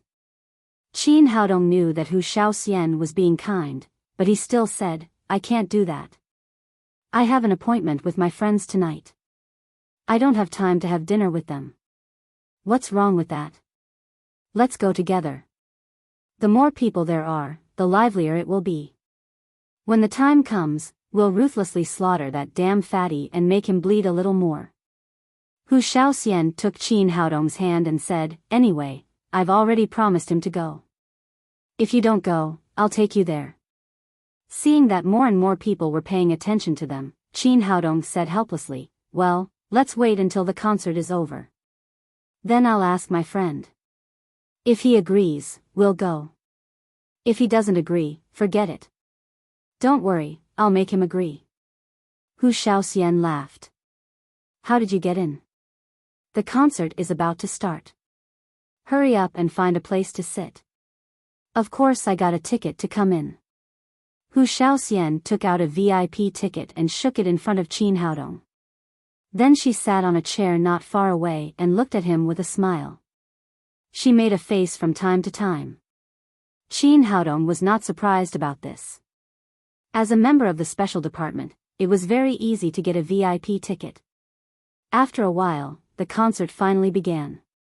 The curtain opened, and the radiant Ouyang Shanshan came out from the backstage holding the extremely beautiful little fellow.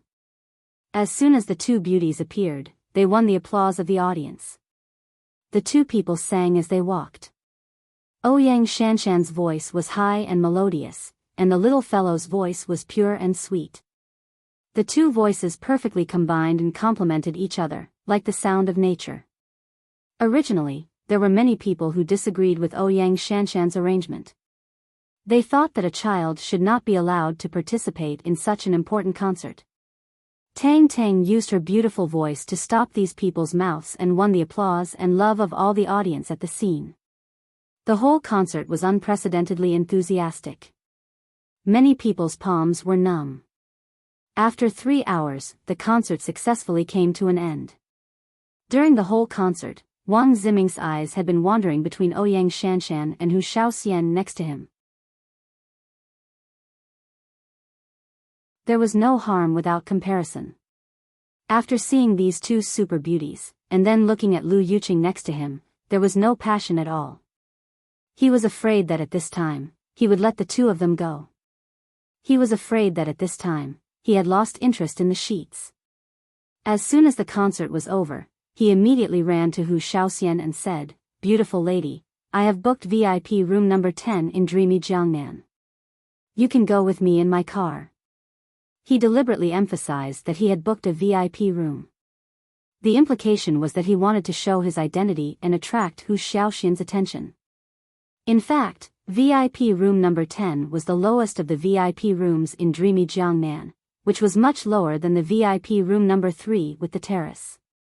Hu Shaoxian didn't seem to understand the meaning of his words. She said lightly, "You go first. My boyfriend and I have something to deal with. We'll go together later." Wang Ziming was slightly disappointed, but he still said, "Well, I'll wait for you in the VIP room." He left the stadium with Lu Yuqing. Hu Shaoxian swayed her sexy body and came to Qin Haodong's side and said, "Little man, when are we leaving?" "Wait a minute." At this time, Long Haixing happened to come over. Qin Haodong briefly introduced the situation and said, "Brother Long, how about going to dreamy Jiangnan together?"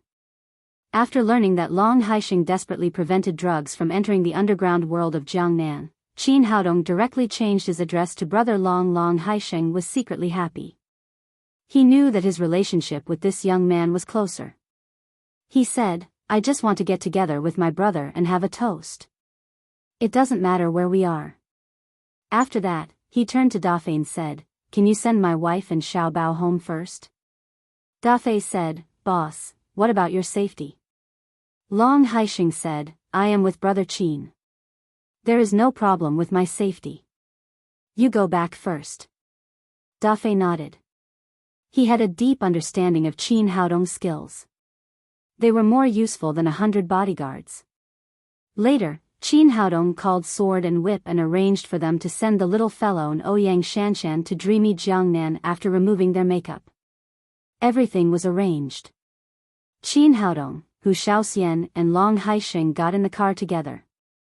Long Haixing asked, "Brother Qin, who is this girl? Why don't you introduce her?"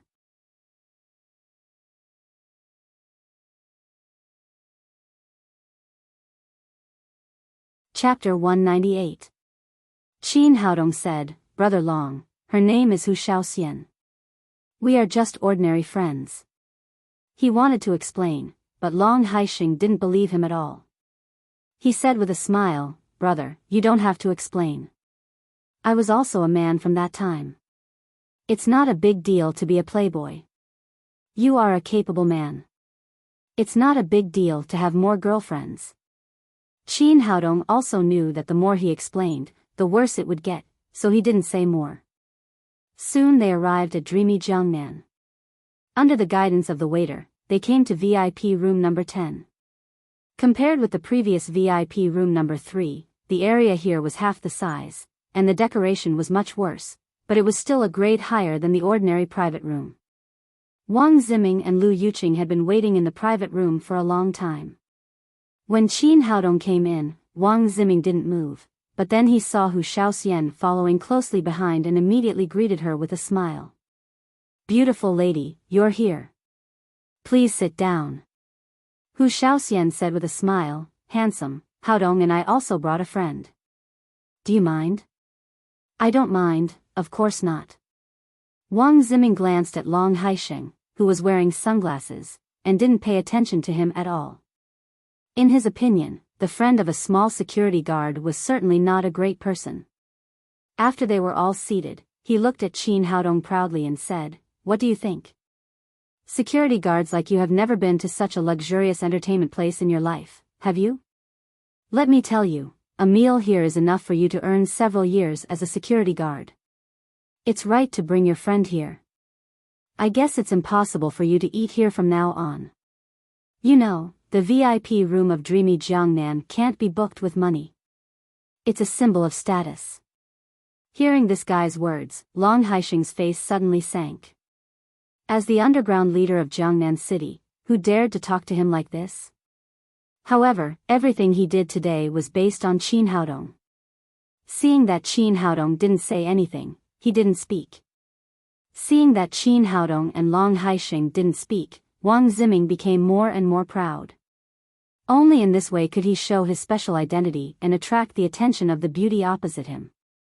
At this time, the waiter brought the menu to the table and said politely, "Gentlemen, please order." Wang Ziming said, "Order whatever you want to eat. I don't need money. I guess after today, you won't have a chance to eat again." After that, he said to Hu Shaoxian with a flattering face, "Beauty, what would you like to drink?" Hu Shaoxian said, "Red wine. I'm not used to other wines." Although she still had a smile on her face, in her heart, she was already extremely disgusted with this self-righteous fatty. She had to ruthlessly rip him off with a knife. Red wine must be good. Only then will it have a taste. After Wang Ziming finished speaking, he snapped his fingers at the waiter and said, Give us a bottle of Petrus. The waiter asked politely, Sir, may I know which model of Petrus you would like? Wang Ziming pretended to be generous and said, Didn't you see me talking to the beauty? If you want to drink red wine, you must drink good wine. Give us Petrus for 20,000 yuan a bottle. All right, I understand, sir. The waiter's reply was very polite, but his heart was filled with contempt. The red wine of dreamy Jiangnan was flown from France.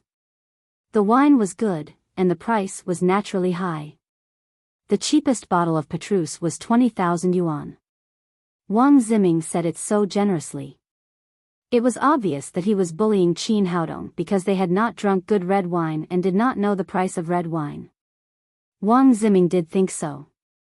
In his opinion, a small security guard could not drink good wine. It was good enough for him to drink a bottle of erguoto for a few yuan.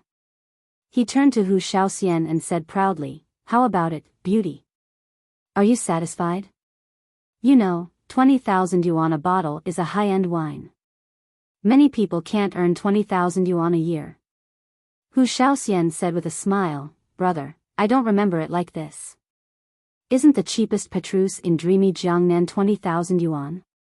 This grade of Petrus is a bit sour. Brother, you are not going to treat us to the cheapest red wine, are you? Wang Ziming suddenly felt embarrassed. He did not expect Hu Shaoxian to know so much about red wine. He quickly said, Oh.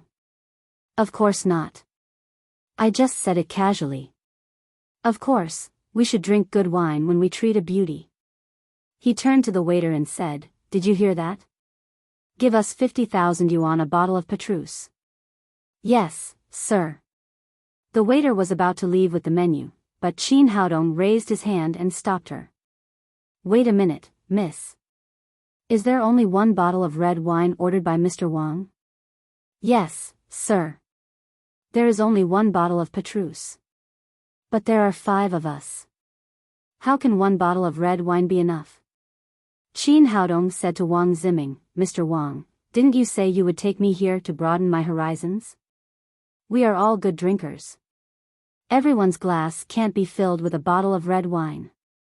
You won't be so stingy, will you? Since he was here today, he would make this guy pay more. Naturally, he would not be polite. Wang Ziming's face was livid. This was 50,000 yuan a bottle of Petrus, not 2 yuan a bottle of erguoto. This guy was obviously going to cheat him. Damn it. However, in order to make Hu Shaoxian fall in love with him, he had already talked big. He could only bite the bullet and say, well, since one bottle is not enough, let's have 2 bottles. Hu Shaoxian said, Handsome, I'm also very good at drinking. 2 bottles are not enough. How about 1 bottle for each of us? You are so generous. You don't care about the wine, do you? No. Of course not. Wang Ziming gritted his teeth and said, although Petrus is a high-end wine, it's nothing to me. He secretly made up his mind that as long as he got Hu Shaoxian in bed today, he must take a few more blue pills to vent his depression. Waiter, did you hear that? 5 bottles of Petrus. I'm going to drink with the beauty today. He waved his hand and looked very heroic, but in fact, he was very distressed. 5 bottles of wine were 250,000 yuan. Although he had some money, he was not generous to this extent. Handsome, you are so generous. Hu Shaoxian's praise made Wang Ziming feel much better.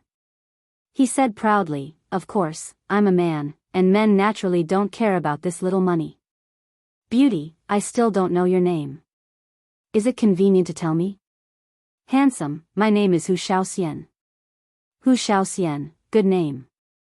Wang Ziming said with a pig face, let's have more contact in the future. I'm not only generous, but also have strengths. You'll know when you see me. All the people present could hear that this was already full of hooliganism. Hu Shaoxian's eyes flashed coldly, but she still said with a smile, really? I'd like to see it when I have a chance. Although she looked foxy, she was actually very loyal to her feelings. This fat man dared to flirt with her openly. He must think that he was living too comfortably. Don't worry, beauty. I won't let you down. Wang Ziming laughed and seemed to have seen hope. No matter how beautiful a woman was, she could not resist his money attack in the end. Her boyfriend flirted with Hu Shaoxian again and again. Lu Yuqing, who was sitting next to him, was not unaware, but she knew her man's character. He liked to steal. In order to keep her position, she could only choose to turn a blind eye. Otherwise, if she really made trouble, she would inevitably be kicked out, and then there would be nothing left. People were like this. There were gains and losses. Since she chose to love other people's money, she naturally had to give up her dignity. At this time, the waiter brought all 5 bottles of Petrus to the table and asked politely, "Sir, how do you open these wines?" "Open, of course, open all of them." Wang Ziming felt that he had made a breakthrough now, so he was no longer distressed about the wine money. Moreover, he was a good drinker. He wanted to take this opportunity to get Qin Haodong and Hu Shaoxian drunk together. Then he would have a chance to make a move. The waiter opened the wine one by one and then put a bottle in front of each of them. Wang Ziming said to Qin Haodong, "This is the first time we meet. Do you dare to have a drink?" Qin Haodong looked up at the idiot, who dared to compete with him in drinking. As the saying went, wine was made of grain. As the emperor green wood, he could control all things of the wood attribute. He could drink almost 1,000 cups without getting drunk. Seeing that Qin Haodong did not speak, Wang Ziming thought he was afraid. He stood up and pretended to be heroic and said, "Are you a man? If you are a man, let's have a drink." Qin Haodong said, "Well, since Boss Wang is in a mood, let's have a good time. How about 1 bottle for each person and drink it?" 1 bottle for each person? Drink it? Wang Ziming was a little dumbfounded. Although he was a good drinker, he had never drunk like this. How about it? Are you a man? If you are a man, let's have a drink. Qin Haodong returned what he had just said, but a glass became a bottle. This, Wang Ziming was still a little hesitant. If he drank such a big bottle of wine directly, he might really get drunk. Hu Shaoxian said, "What's wrong, handsome? You don't dare to drink a bottle of wine, do you?" "Impossible, a bottle of wine is a piece of cake for me." In order not to be looked down upon by Hu Shaoxian, Wang Ziming directly grabbed the bottle in front of him, put the bottle to his mouth and began to drink. When he drank half of it, he felt that the wine was coming up and he couldn't drink it anymore. But at this time, Qin Haodong had drunk the bottle of red wine in his hand like drinking water. In order to save face, Wang Ziming could only bite the bullet and drink all the remaining half bottle of wine in his hand. After drinking, he felt a little dizzy. "Handsome, good drinker, you are a man." Hu Shaoxian applauded softly. "Of course, I am handsome and generous." After that, he raised his hand to grab Lu Yuqing's hand and rubbed the ring off her finger. Lu Yuqing's finger hurt from the rub, but she didn't dare to say anything. She was used to this kind of life. Wang Ziming held the diamond ring and said, "See. It cost 80,000 yuan for such a big diamond ring. But it's a small amount of money for me. As long as I like a woman, I am willing to spend money for her." He held the diamond ring and glanced at Qin Haodong and Long Haisheng. He said proudly, 80,000 yuan is enough for you to earn for a few years? You won't buy such a big diamond ring for a woman in your life, will you? It's nothing to me. You have seen these wines just now. They add up to 250,000 yuan. It's an astronomical figure for you. It's a huge sum of money, but it's just a meal for me.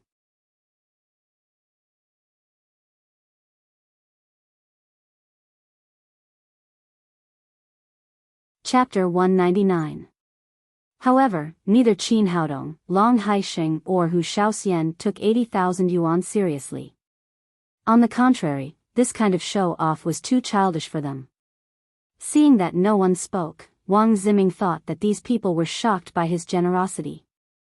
He was even more proud. At this time, he was already half drunk. He turned his eyes to Long Haisheng and said with a sneer, "The guy with sunglasses, you are not young. You should have been in the society for half your life.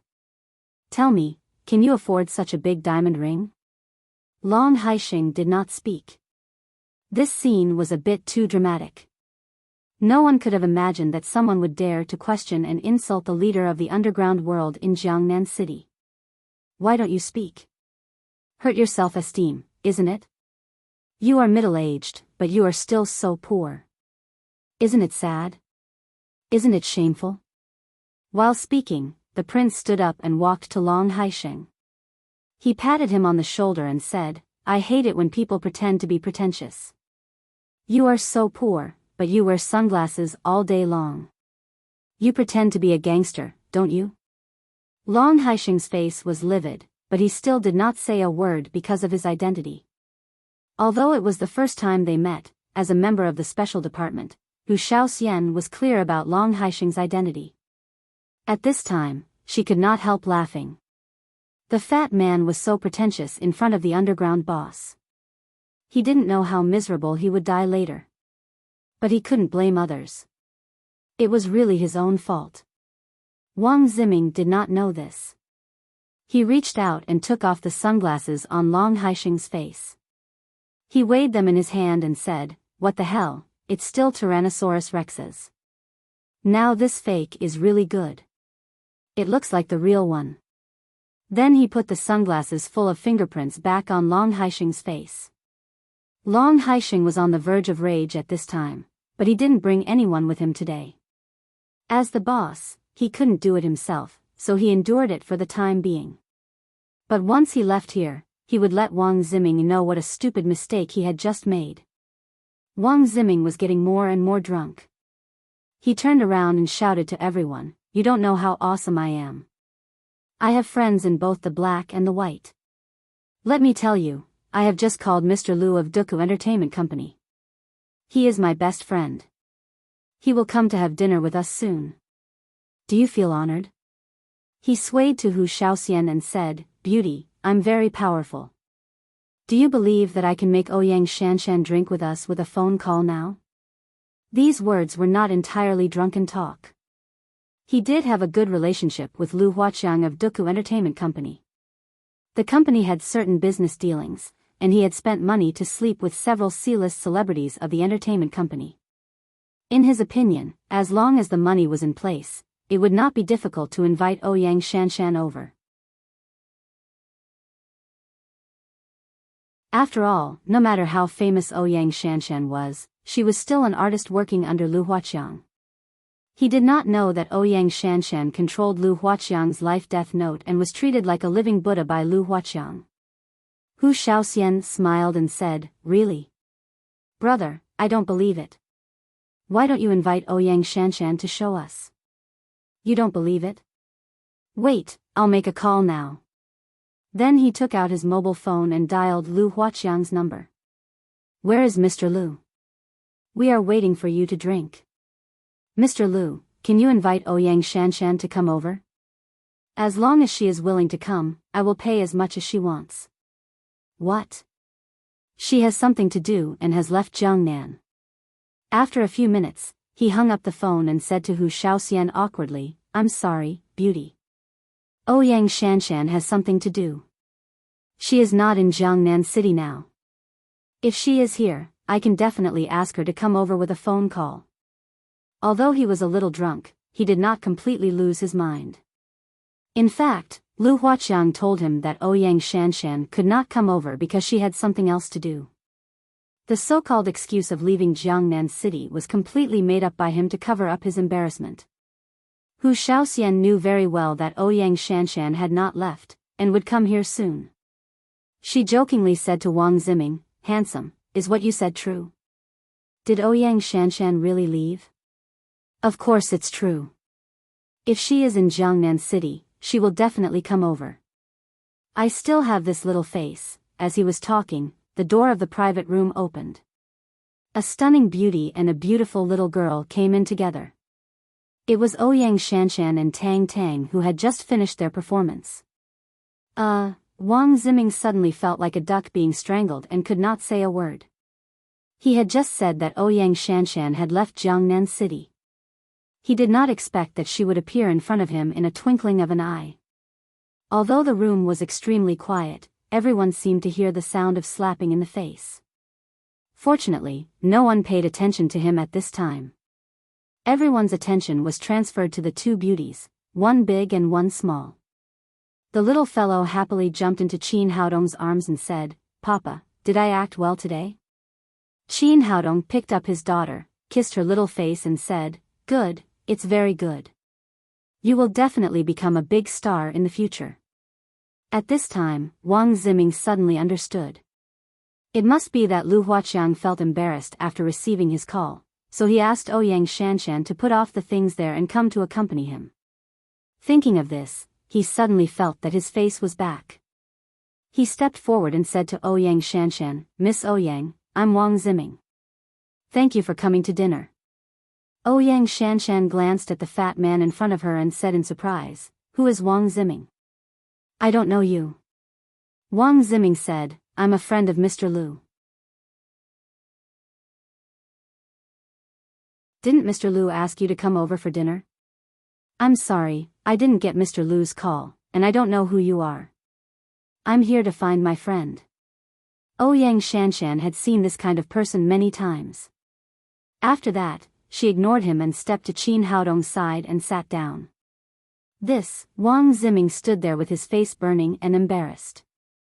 In less than 3 minutes, he was slapped in the face twice in succession.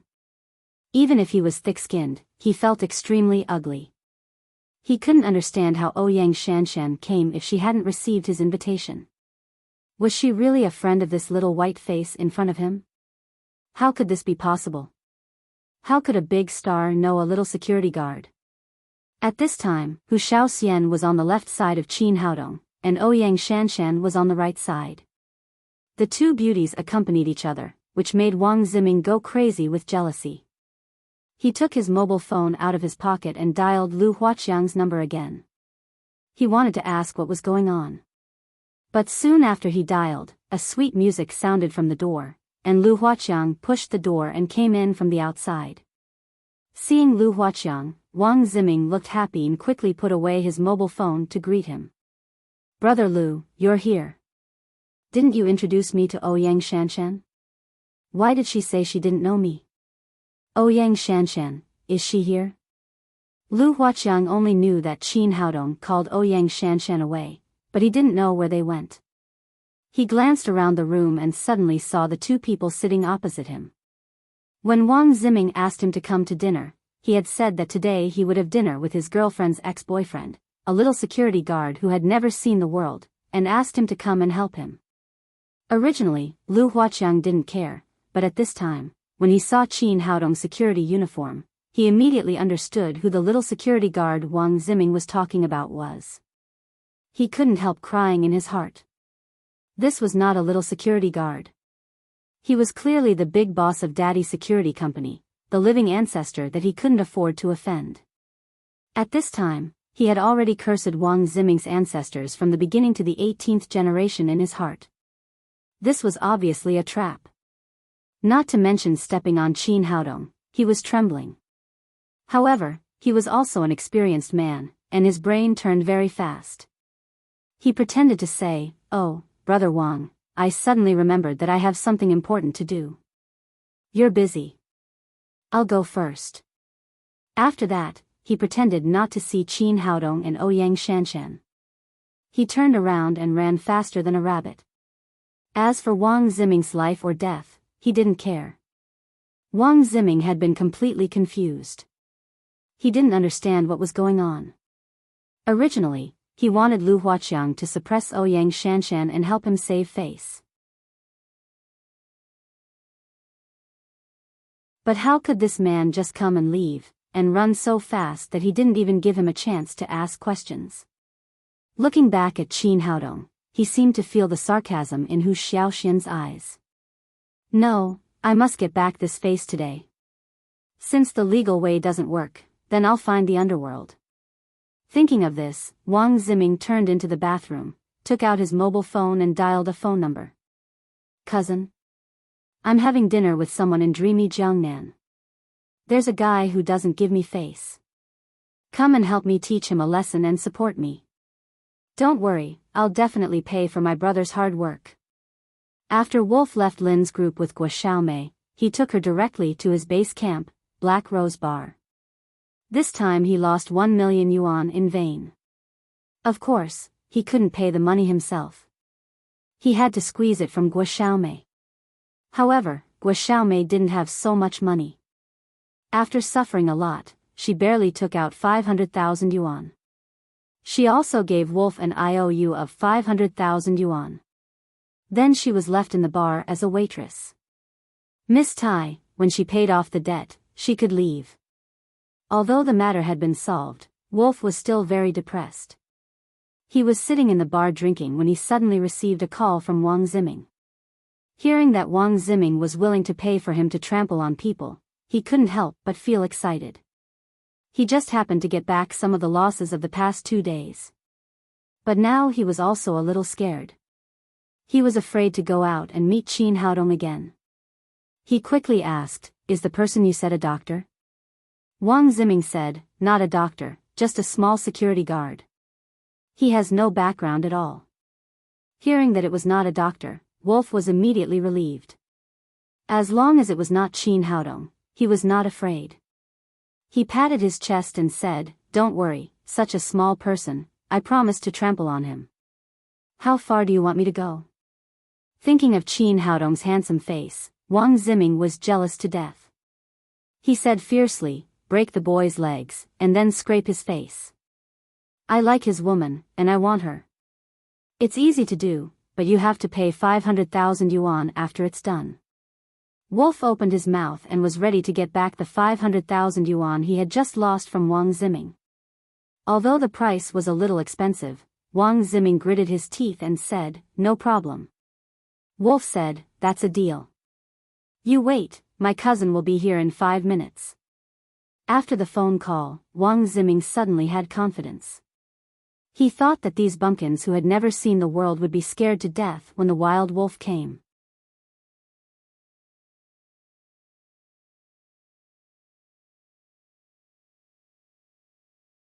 Chapter 200. The Boss of the Underworld? Hu Shaoxian inadvertently glanced at Long Haisheng, who was sulking next to her, and said, "Are you sure your cousin is the boss of the underworld?" "Of course, my cousin is the absolute boss in the underground world of Jiangnan City. He can recruit hundreds of brothers by whistling." The more Wang Ziming bragged, the more ugly Long Haisheng's face became. At this moment, the door was suddenly pushed open from the outside, and Wolf rushed in with a dozen gangsters. "Look, my cousin is here." Wang Ziming said excitedly to Wolf and shouted to the people in the room, "Pay attention to me. Let me introduce him grandly. This is my cousin, Wolf, the boss of the underworld in Jiangnan City." After he said that, he saw that Qin Haodong and others did not move. He shouted arrogantly, "Are you all F***king fools? What are you still doing there? Get up and meet my cousin." After roaring, he felt much more comfortable all over. He had wanted to call Qin Haodong over tonight and trample on him, but he had not succeeded yet. Now with the support of the wild wolf, he seemed to have seen the scene of Qin Haodong's legs being broken and Hu Shaoxian being thrown on the bed. Qin Haodong looked at him playfully and said lightly, "Let us meet him." "Do you ask him if he is qualified?" Wang Ziming cried, "Boy, do you want to die? Can't you open your eyes? My cousin is the boss of the underworld. You say he is not qualified. Are you qualified?" After Wolf entered the room, his line of sight was blocked by Wang Ziming's fat body, so he did not see Qin Haodong and Long Haisheng. At this time, he heard a familiar voice, so he quickly bypassed Wang Ziming and looked forward. At this moment, he suddenly had a feeling of seeing a ghost. Although the man in front of him was wearing a security uniform, it was Qin Haodong. He did not expect that he was afraid and careful again and again, and finally met this man again. This was not the end. Then he saw Long Haisheng sitting next to him with a livid face. This time he almost cried out, He ran to the boss and called him the boss of the underworld. Wasn't he looking for death? Why were these two people here? It seemed that Wang Ziming did not know Qin Haodong and Long Haisheng. He dared to shout at these two men. He was simply impatient to die. Wang Ziming did not find the strangeness of Wolf. Since he had found a helper, the next step was to provoke the war, and then let Wolf help him. He felt very unhappy when he saw that Long Haisheng didn't even say a word. He took 2 steps forward and pulled off the glasses on Long Haisheng's face. He reached out and patted Long Haisheng's cheek. He shouted arrogantly, "Are you stupid? Why are you wearing broken glasses in front of my cousin? Do you want to die?" He didn't think much of it, but the wolf behind him was so scared that his bones had gone soft. He really wanted to die now. Who was Long Haisheng? He has controlled the underground world of Jiangnan for more than 10 years, and his means are extremely ruthless. Now Wang Ziming, this idiot, dared to take off his glasses and slap his face. Do you have a death wish? At this time, Wolf couldn't care less anymore. He kicked Wang Ziming to the ground, and then turned to his gangsters and shouted, beat him to death. No one is allowed to stop until I speak." After that, he knelt in front of Long Haisheng and said, "Dr. Qin, Grand Chief, I deserve to die, but I really didn't know that this idiot dared to provoke you too." At this time, Wang Ziming was beaten by the gangsters with steel pipes. He cried in horror, "Cousin, did you hit the wrong person?" Lu Yuqing, who had been silent all this time, also turned pale with fright. As a college student who had not yet left the campus, she had never thought that the scene on TV would appear in front of her. Seeing her boyfriend being beaten like a dog by gangsters, she wanted to help, but when she saw those dark steel pipes and shiny daggers, she did not have the courage. On the contrary, the little fellow in Qin Haodong's arms was much calmer than her. The little fellow had seen her father teach gangsters a lesson, and she had experienced the battle with Taoist Dao Tong. These small scenes did not affect her at all. She did not even look at Wang Ziming. She concentrated on enjoying a plate of braised ribs in front of her. "What do you think I'm doing?" Wolf gnashed his teeth angrily and cried, "I must kill you today, you ignorant thing, for our dragon head to vent his anger." Qin Haodong looked at Wolf with a playful face. This professional cousin was really destined to meet him. He had bumped into him again and again these days. Wang Ziming was beaten to the ground and cried, "Cousin, we are relatives. You can't do this. Is there any misunderstanding between us?" "Misunderstanding your grandma." Wolf scolded angrily and raised his hand to stop the gangsters. He looked at Long Haisheng and asked Wang Ziming, "Do you know who this man is?" Wang Ziming wiped the blood from the corners of his mouth. The drunkenness was completely gone. At this time, even if he had no brain, he could see that the identity of the middle-aged man wearing sunglasses was not simple. Otherwise, the wolf would not be scared like this. Wolf cried, "Remember, this is Mr. Long, the dragon head of Jiangnan City." This sentence was like a bolt from the blue, blasting Wang Ziming to a crisp on the outside and tender on the inside. He never thought that the middle-aged man he did not see at all turned out to be the king of the underground world of Jiangnan City, Long Haisheng. At this time, a huge chill rose from the soles of his feet and quickly spread all over his body. As a man of Jiangnan City, it was impossible for him not to know Long Haisheng's reputation. God, what did he do? He took off his glasses twice and reached out to pat his face.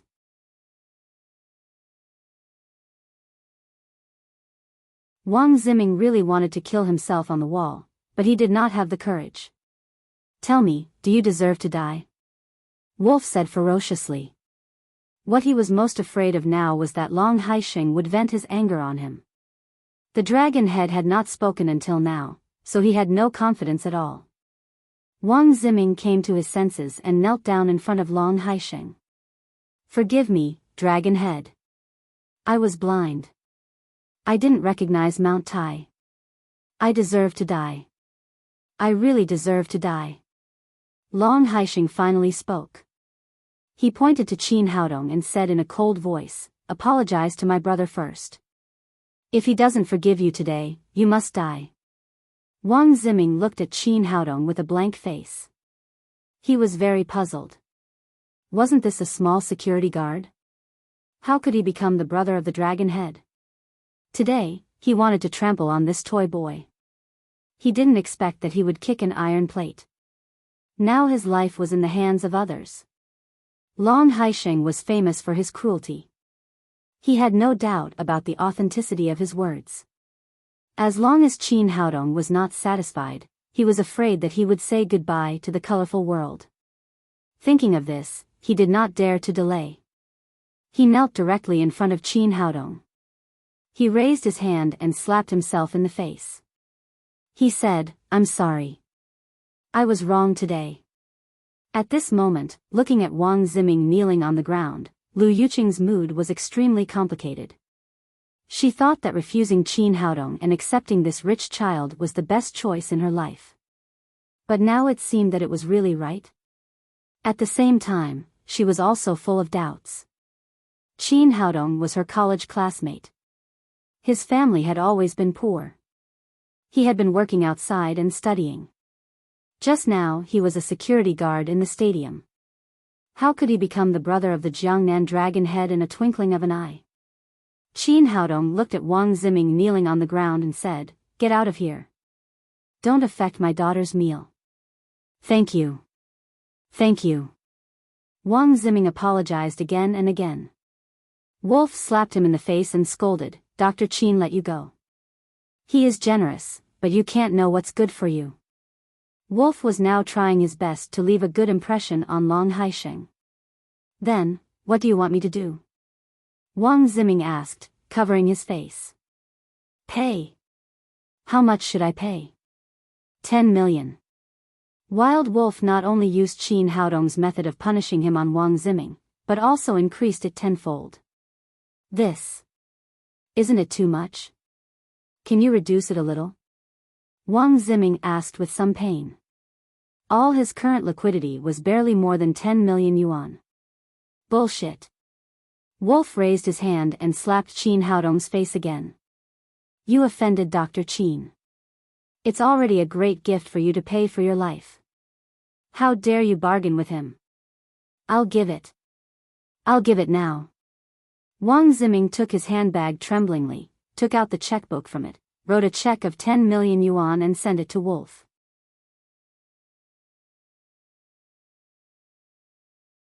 After Wolf took the check, he sent it to Qin Haodong with a flattering face and said, "Dr. Qin, are you satisfied?" Qin Haodong wiped the soup on the corner of the little fellow's mouth with a tissue and said, "Put it aside." "Well, Mr. Qin, I'll put it here for you." Then Wolf respectfully put the check on the table in front of Qin Haodong. Lu Yuqing looked at all this with a dull expression. She once asked Qin Haodong if he had a house in Jiangnan. Did he have a BMW? Did he have millions of savings? But now he casually took a check of 10 million yuan and didn't even look at it. In contrast, her request was too low. After Wolf put the check, he turned to Long Haisheng and said, "Long Tu, what do you think of this guy?" Long Haisheng said in a cold voice, "Since my brother asked him to get out, then spare his life and let him get out quickly." Did you hear that? Big Dragon is merciful. You can go away. Wolf said and kicked Wang Ziming's butt. "Yes, I'll get out now." Wang Ziming turned around and ran. He bumped into Long Haisheng and was able to get out alive, which was equivalent to saving his life. As for Lu Yuqing next to him, he didn't even look at her. Women were just playthings in his eyes. Lu Yuqing was stunned and didn't know what to do for a while. Hu Shaoxian looked at her with a smile and said, "Do you know that the biggest mistake you made in your life is to miss the best man? It's nothing to have a house in Jiangnan. The little man's family has a villa of more than 2,000 square meters. I came out to watch the concert because I felt that the house was too big. The little man doesn't have a BMW, but he has a Lamborghini worth 40 million yuan, which can buy dozens of BMWs. As for how much money he has, I don't know, but I guess it's more than 9 figures. Lu Yuqing seemed to be greatly stimulated. She screamed, "It's impossible. He's obviously a little security guard. I just saw him in the stadium." Hu Shaoxian said, "Do you think he's a security guard in a security uniform? Have you heard of the most famous daddy security company in Jiangnan? The little man is the big boss of the company. Today, because Daddy Security Company is responsible for the security work of Miss Ouyang's performance, he wore the security uniform for a while. How could this be? How could this be?"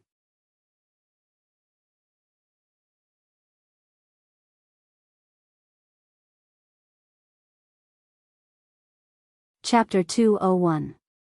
Long Haixing's face was still gloomy. Obviously, he was still angry. He said to Wolf with a cold face, "What's the background of this guy?" Wolf hurriedly said, "His name is Wang Ziming. He comes from a small family in Jiangnan City. His family has 2 small businesses with assets of more than 100 million yuan. He is just a nouveau riche without much background." Long Haixing said, "Spread the word that from today on, no one is allowed to do business with the Wang family. Otherwise, you are against Long Haixing. I will leave this matter to you. Just take it as today's merit to make up for your mistake. 3 days later, I want to see the Wang family go bankrupt and let Wang Ziming go begging.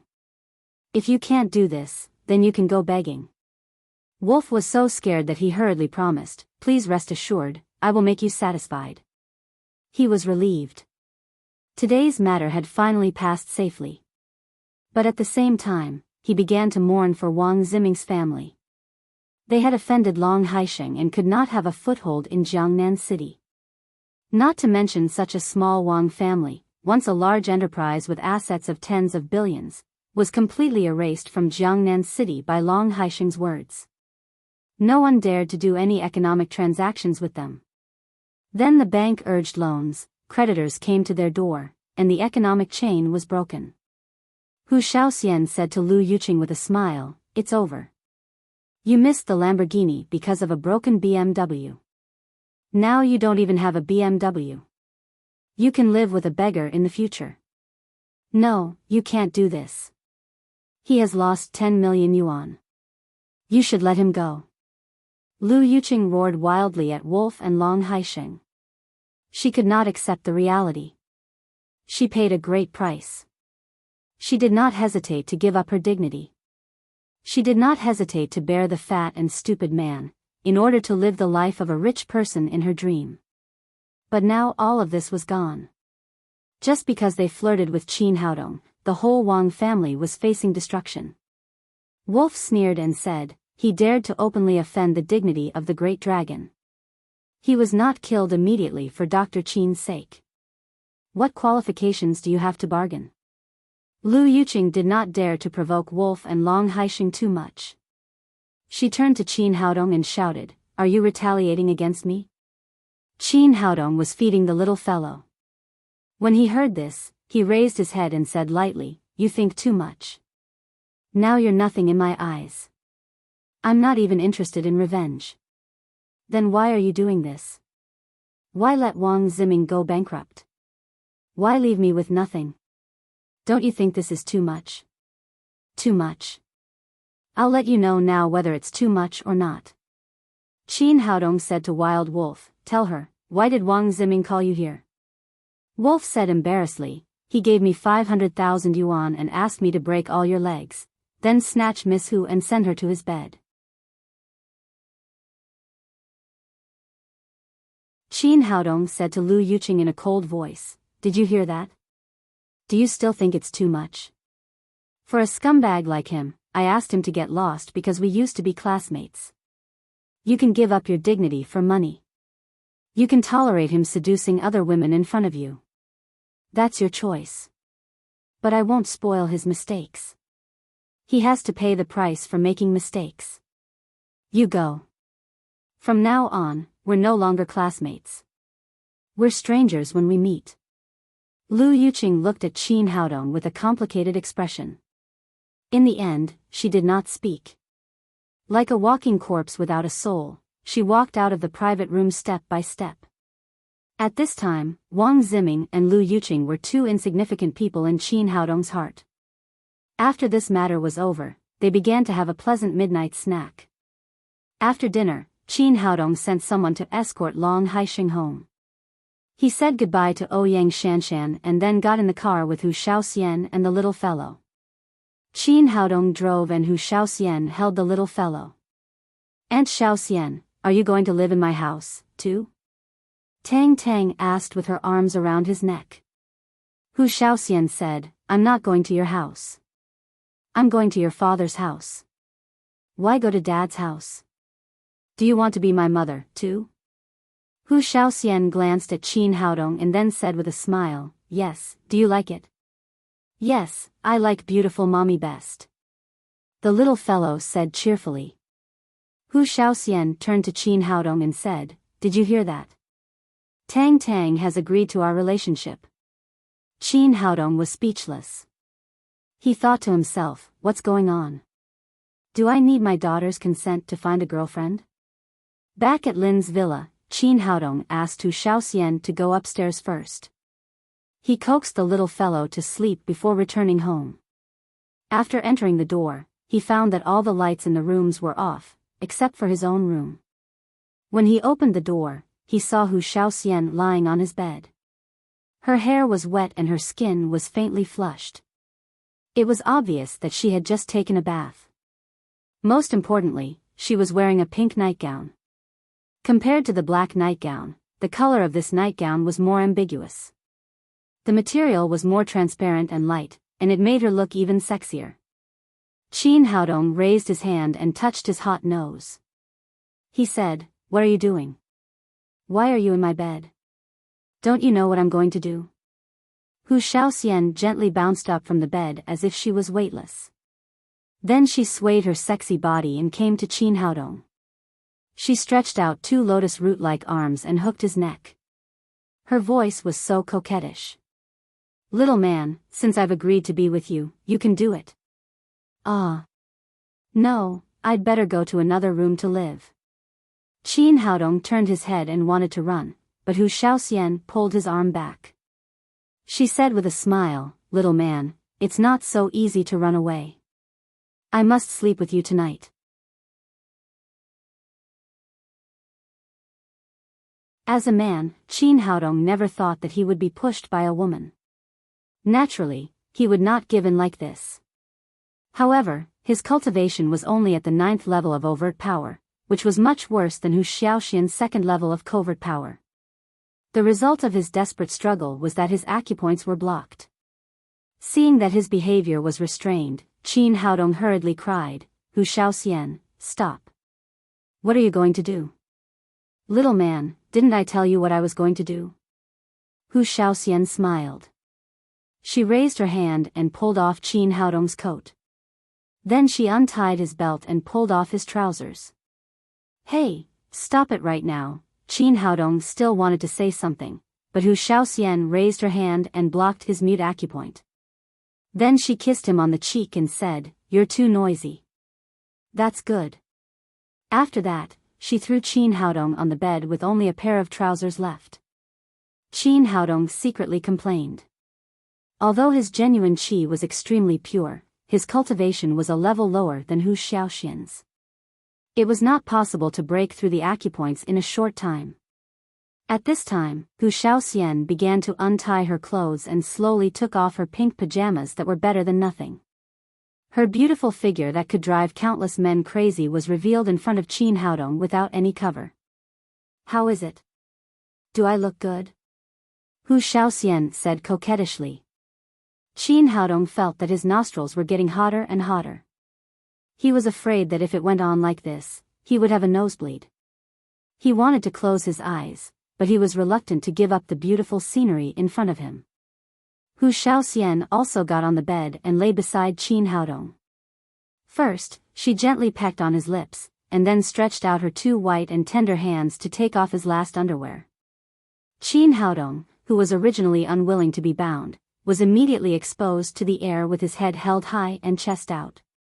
"It's over," Qin Haodong secretly complained. He didn't expect that the first time after his rebirth would be pushed down by someone like this. However, looking at the extremely beautiful Hu Shaoxian, he faintly had an instinctive expectation in his heart. Unexpectedly, what happened next shocked him. Hu Shaoxian held him in her arms, patted his face and said, "Well, let's go to sleep." Qin Haodong almost vomited blood. Did she make such a big scene and make such a scene just to sleep with him in her arms? How could he be worthy of being the second in command? But in fact, Hu Shaoxian didn't care about his emotions at all. She directly hugged his neck, and they fell asleep in each other's arms.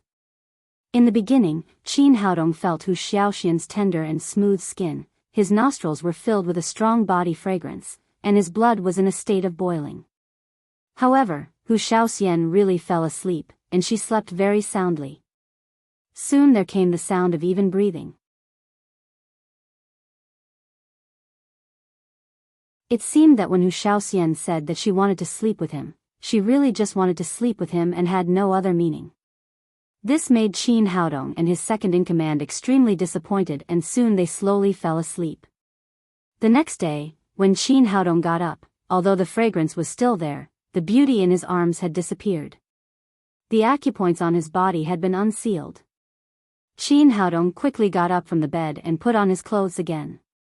He looked around but didn't find Hu Shaoxian, but he saw a note on the bedside. The handwriting on the note was very beautiful. It said, "Little man, when you see this note, I have already left. Do you like the way you slept last night? Are you happy or disappointed?" Qin Haodong touched his nose. At this moment, his mood was really very complicated. He didn't know whether he was happy or disappointed. From a rational point of view, he really didn't want to have sex with Hu Shaoxian in such a muddle-headed way, but from a man's instinct, he missed the opportunity to sleep with such a beautiful woman. On the bed. It was a pity that he had a single chance. After calming himself down, he picked up the note and continued to read. "In fact, you don't have to be happy or disappointed. I said that you are my man, and you can't escape from my palm in this life. Looking at your lack of self-control, it must be your first time. In fact, I am the same. I have never seen a man's body before.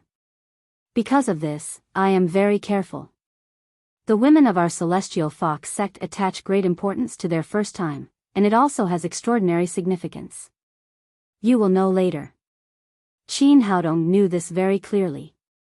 Although Hu Shaoxian's performance was foxy and affectionate, as a brilliant doctor, he could see that this woman was still a virgin, and the appearance was just an illusion.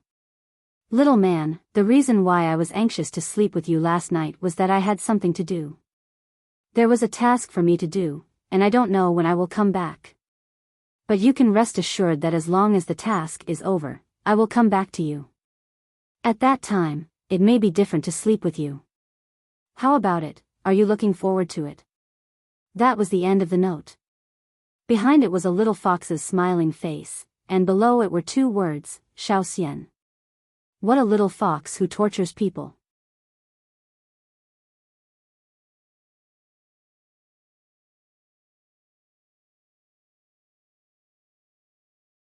Chapter 202. In order to find out the origin of the nine-dragon tripod, Qin Haodong once told Fatty Wang to call him as soon as the grave robber named Dilong appeared. Now Fatty Wang's phone call came.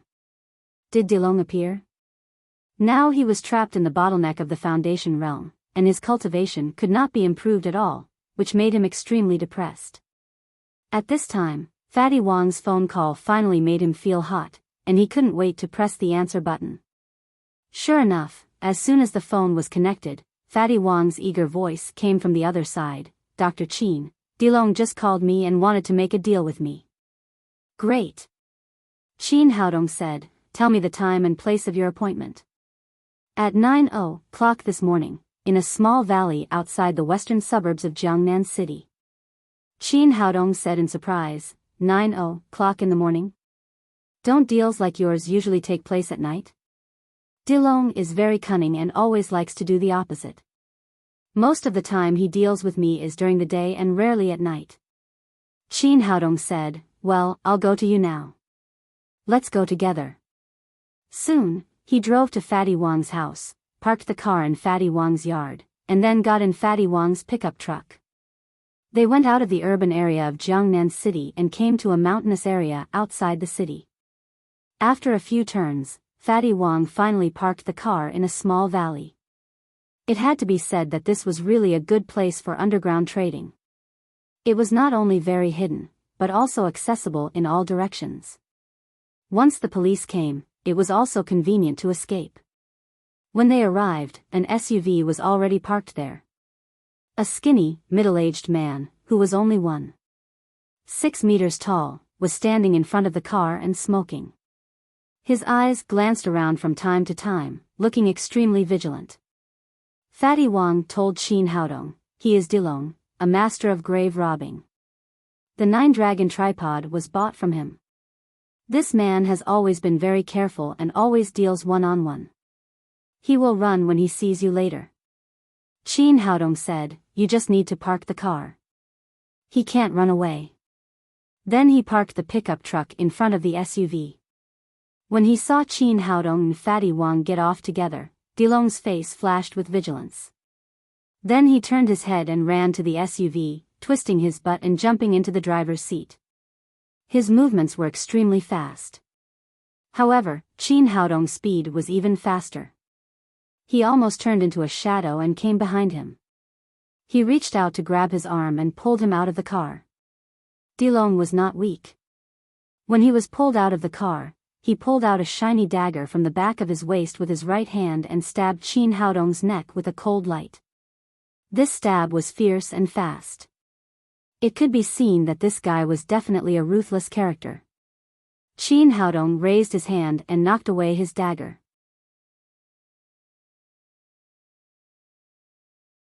Then he grabbed his neck, lifted his thin body and slammed it against the body of the SUV. He said in a cold voice, "Behave yourself, or I'll send you to heaven." Dilong knew that he had met a tough character today and did not dare to act rashly. He turned his head and cried, "Fatty Wang, you didn't follow the rules and sold me to the police." Fatty Wang said, "Dilong, you misunderstood. This is my benefactor. He is not a policeman. He just wants to ask you something." Hearing that Qin Haodong was not a policeman, Dilong's expression eased a lot, but he still said, "We have our own rules in the gambling circle. We can't tell outsiders anything. It's useless for you to ask." Qin Haodong said, "I just want to ask you one thing. Where did the 9-dragon tripod come from? Just tell me where it is." Dilong said stubbornly, "No, it's not in line with the rules of our gambling circle. I can't tell you." Seeing this guy was angry with him, Qin Haodong didn't bother to pay attention to him. A cold light flashed in his eyes and he directly used mind bewitching. Then he let go of Dilong's neck and asked, "Tell me, where did the 9-dragon tripod come from?" After being bewitched, Dilong immediately became obedient. He said honestly, "I found it in an underground palace in Shenangjia." Fatty Wang was very surprised. He didn't understand why Dilong, who had a bad temper just now, suddenly became obedient, but he didn't care. He turned around and went for a walk. Qin Haodong asked, "How did you get it? Tell me in detail." Dilong said, "In recent years, the business of gambling has become more and more difficult. The big ancient tombs are officially protected, and the unprotected ones have been stolen countless times. There is nothing at all. I had no choice but to go to Shenangjia. In ancient times, some rich people set their tombs in the deep mountains to prevent tomb robbers. I wanted to try my luck and see if I could find an ancient tomb that had not been stolen. But my luck was not good. After entering Shenangjia, I was caught in the fog. Soon I got lost. Then I lost my footing and fell off the cliff. I fell unconscious. When I regained consciousness again, I was already in an underground building. I carefully observed that it was not an ancient tomb, but an underground palace." Qin Haodong was secretly happy. This should be the cultivator's relic he was looking for. Dilong continued, "I broke my left arm and right leg at that time, and it was very difficult for me to move. Later, I found a stone room next to it, with the 9-dragon tripod and some bottles and jars in it. I was very hungry at that time. In order to survive, I climbed into the room and tried to find something to eat. Unexpectedly, there was nothing to eat in the stone room, but all kinds of small pills. At first, I was afraid that these pills were poisonous, so I didn't dare to take them. Later, the pain was too severe, and I was hungry.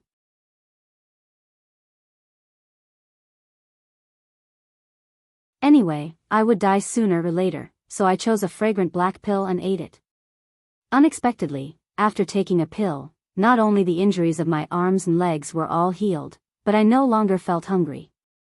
At that time, I was sure that I had just eaten an elixir of life, but I didn't know which of the remaining pills was elixir of life and which was poisonous, so I didn't dare to eat them again. After the injury was healed, I wandered around in the underground palace and didn't find anything too good. Later, I moved the 9-dragon tripod and felt that this big guy was not too heavy, so I took it out of the underground palace and sold it to Fatty Wang. Qin Haodong asked, "Where is the underground palace? Can you still find it?" Dilong said, "After coming out of the underground palace, I found a few more companions and wanted to go back and bring more good things out. At least those bottles and cans were antiques, which could be sold for a lot of money. But when we went back, we couldn't find the entrance to the underground palace no matter what. When we left, I made a lot of unique marks. According to the marks, we should have found the gate of the underground palace. In fact, there was only a piece of stone there, and we couldn't find the gate at all. We had no choice but to return." At this time, Qin Haodong had confirmed that the underground palace was the relic of a cultivator. The earth dragon had fallen into it by accident, but all the cultivators' cave residences had protective tactical deployments. The tactical deployments would change every once in a while. Because of this, although he had left a mark, it was impossible for him to find the door of the cave residence. If he wanted to re-enter the cave, he had to break the protective formations of the cave. He said, "Where is the underground palace in Shenangjia? Can you draw me a map?" "No problem." Dilong agreed directly. People like them, who were proficient in the art of feng shui, were also very good at drawing. Dilong took out paper and pen from the car, and quickly drew a detailed map and handed it to Qin Haodong. Dilong pointed to a small red circle in the center of the map and said, "This is the last place I marked, but I can't find the gate of the underground palace at all." "That's none of your business." Qin Haodong directly erased Dilong's memory, and then left with Fatty Wang in the car. When Dilong woke up, he would only feel that he had just slept, and there would be no memory left. After leaving Fatty Wang's house, Qin Haodong had made up his mind to go to Shenangjia to explore the relics of the cultivators. Since the last incident with Dao Tong, he realized that his ability could not completely protect the safety of the little fellow. He must make himself stronger. Perhaps this underground palace was his chance to break through the bottleneck of the Foundation realm. But before going on a long journey, he had to be fully prepared.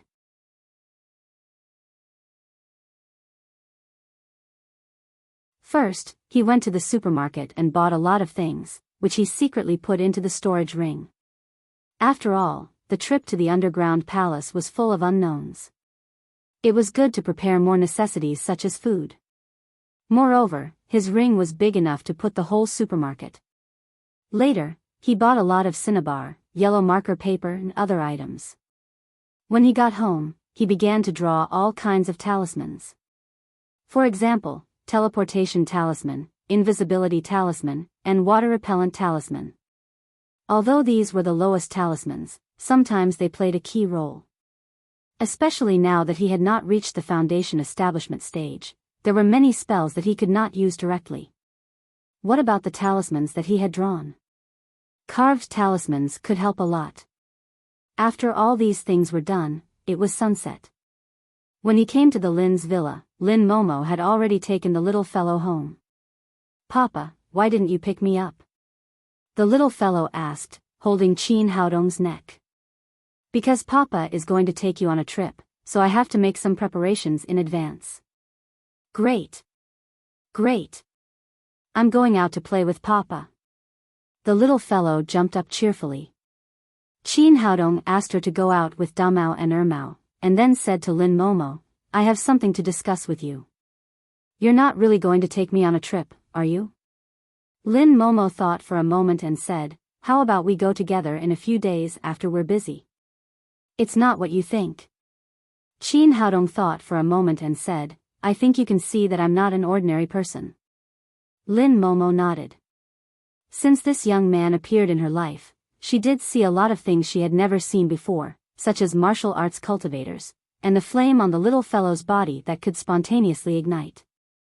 "I said I would protect you and Tang Tang for a lifetime, but now my martial arts cultivation has reached a bottleneck, and I have to find some opportunities to improve." Qin Haodong briefly told her about the Shenangjia underground palace and said, "So I want to go to Shenangjia to see if there is anything good in the underground palace that can help me improve my cultivation."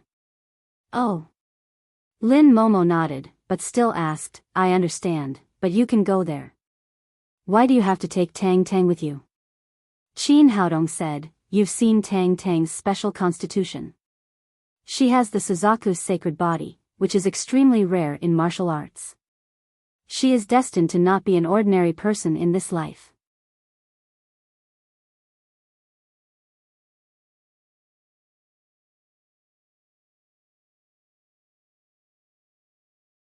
Chapter 203. Lin Momo could understand Qin Haodong's words. If the little fellow suddenly burst into flames again, she really didn't know what to do. She couldn't spray it with a fire extinguisher. However, she was still a little worried and said, "Tang Tang is so young. Will it be dangerous to go to a place like Shenangjia?" "There must be danger. As a warrior, you will face all kinds of dangers all the time. However, danger always coexists with opportunity. Only when there is danger can there be improvement. I will do my best to protect Tang Tang. As long as I am alive, my daughter will not be hurt."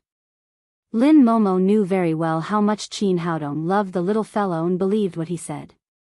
After hesitating for a moment, she said, "Well, I agree to go to Shenangjia with you, but you must be careful and come back safely." "Don't worry, we will be fine." Qin Haodong was not too worried about this kind of adventure. When he was in the cultivation world, he had explored all kinds of famous mountains and rivers and entered all kinds of dangerous forbidden places. He was very experienced. Although his cultivation was a little low now, he was familiar with all kinds of formations and mechanisms. He was confident that he could solve all kinds of problems he encountered. In this way, the next day, Qin Haodong left Jiangnan City with the little fellow and took a plane directly to Shenangjia in Yi Province. Shenangjia was one of the most mysterious areas in Huaxia. Legend had it that Shenong Yen Emperor, the ancestor of Huaxia, built a frame here to collect herbs and taste all kinds of herbs to save people from dying. Shenong, the ancient sage, had a high position in the hearts of Huaxia people. The Taoists respected him as Shenong the Great Emperor. The legend of Shenong tasting herbs was known to all Huaxia people. He created the Chinese medicine culture, which had been passed down to this day. Qin Haodong had a full understanding of Shenangjia before coming here. The existing forest area here was 1,618 square kilometers. Because of the large area, many areas had not been explored by human beings and maintained a primitive ecological environment. Because of this, there were many rumors about Shenangjia. There were many unknown things in the legends, such as savages. In recent years, many scientific expeditions and private backpackers had come to Shenangjia to explore this unknown area. In the end, many people disappeared after entering Shenangjia. Although the government had carried out many searches, they still found nothing, not even their corpses. However, with the development of the economy, the periphery of Shenangjia still developed a large number of tourism resources, and tourists came here in an endless stream. This was the route drawn by Dilong. The periphery first passed through the tourist area, and then went deep into Shenangjia.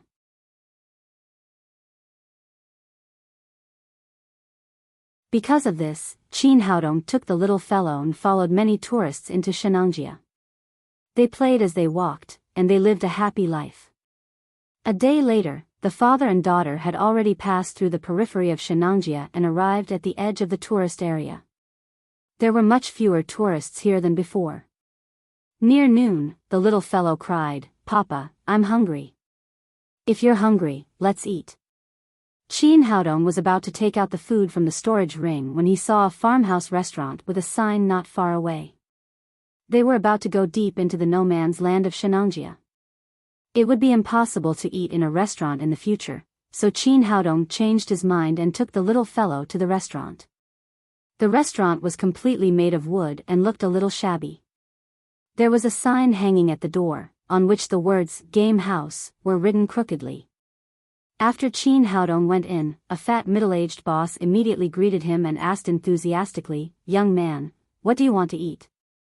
"Tang Tang, what do you want to eat?" Chin Haodong asked the little fellow. "I want to eat noodles." The little fellow cried. "Well, give me 2 bowls of noodles," Chin Haodong said as he turned over the shabby menu on the table. There were not many kinds of dishes, and there was no vegetable at all. The price of the dishes was not too expensive, but in the principle of not wasting, he only ordered a spicy pheasant and a dish of soy sauce beef. Because the geographical location was too remote and there were few tourists, only the father and daughter ate. Soon, 2 bowls of shredded meat noodles, a pheasant, and a plate of soy sauce beef were served. Chin Haodong tasted the noodles and found they tasted good. He pulled a chicken wing and 2 slices of beef, put them in the bowl of the little fellow, and then ate them himself. After eating a few mouthfuls, the little fellow stretched out 2 white and tender fingers and picked up a hair from the bowl. "Papa, there is hair in the noodles." It was located in the deep mountains and the sanitary conditions were poor, but Chin Haodong didn't care too much. He raised his hand and shouted to the fat boss, "Brother, there is hair in this bowl of noodles. Please change it."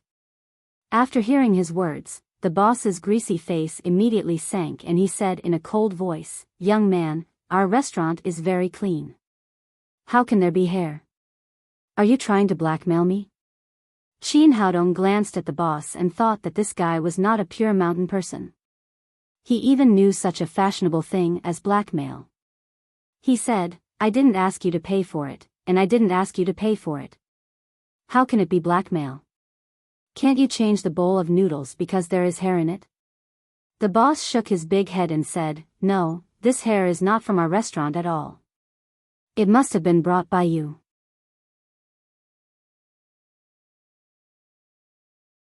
Chin Haodong didn't want to argue with him and said, "Well, I'll buy another bowl, okay?" The boss said, "You can buy another bowl, but you have to pay for the meal first." Chin Haodong really didn't want to talk nonsense with the fat boss, so he said, "Well, tell me, how much is it?" "Hurry up, we are in a hurry." The fat boss said, "It's a total of 404,000 yuan. I don't want the change of 4,000 yuan. You give me 400,000 yuan. Chin Haodong laughed when he heard this. He put down his chopsticks and said, "Boss, I just said that I was going to blackmail you. You are too cruel. Who are you saying is ripping off the customer? I marked the price clearly. It's not a blackmail if there is a price. You ordered it yourself." The fat boss threw the broken menu in front of Chin Haodong again. "Look, it's written clearly on it. 20 yuan for 1 noodle, 100 noodles in each bowl, 2,000 yuan in total. 100 yuan for 1 gram of flavored pheasant, and this chicken is 2,000 grams, 200,000 yuan in total. 200 yuan for 1 slice of spiced beef, and this plate has 100 slices, so it's also 200,000 yuan in total. It's not much, and it's just right." Chin Haodong glanced at the menu and saw that there was a unit behind the price, but the words were so small that he couldn't see it without the microscope. He didn't care at all just now. He laughed and said, "Are you playing word games with me?" The fat boss cried, "Don't talk nonsense, I don't have time to play with you. It's natural to pay for the meal. Pay the bill quickly." Chin Haodong sneered and said, "What if I don't have money to pay?" "No money to pay?" The fat boss smiled and turned to the direction of the kitchen and shouted, "Brothers, someone is going to eat and dash." As soon as his voice fell, 7 or 8 big men suddenly rushed out of the kitchen.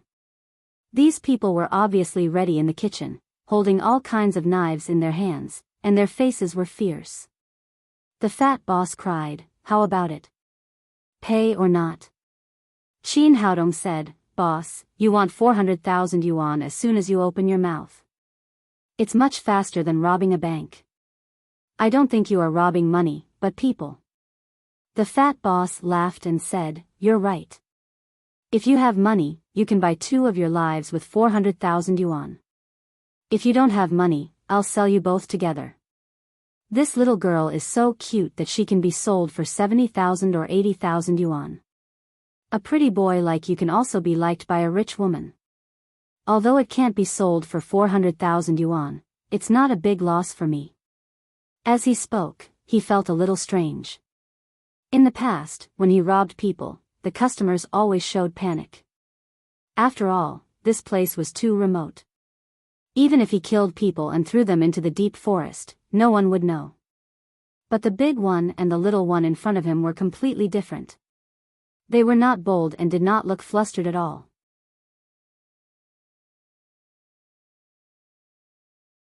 Even the little fellow seemed to not see these people, holding the chicken wings in her hands and eating them. Qin Haodong sneered and said, "Then you can try." This was indeed a good place to kill people and dump their bodies. If these guys really acted recklessly, he didn't mind sending them to hell. The little fellow also became excited. While gnawing the chicken wings, she cried, "Papa, beat the bad guys. Papa, beat the bad guys. Boy, you won't shed a tear until you see the coffin." The fat boss waved to his men behind him and said, "Teach them a lesson.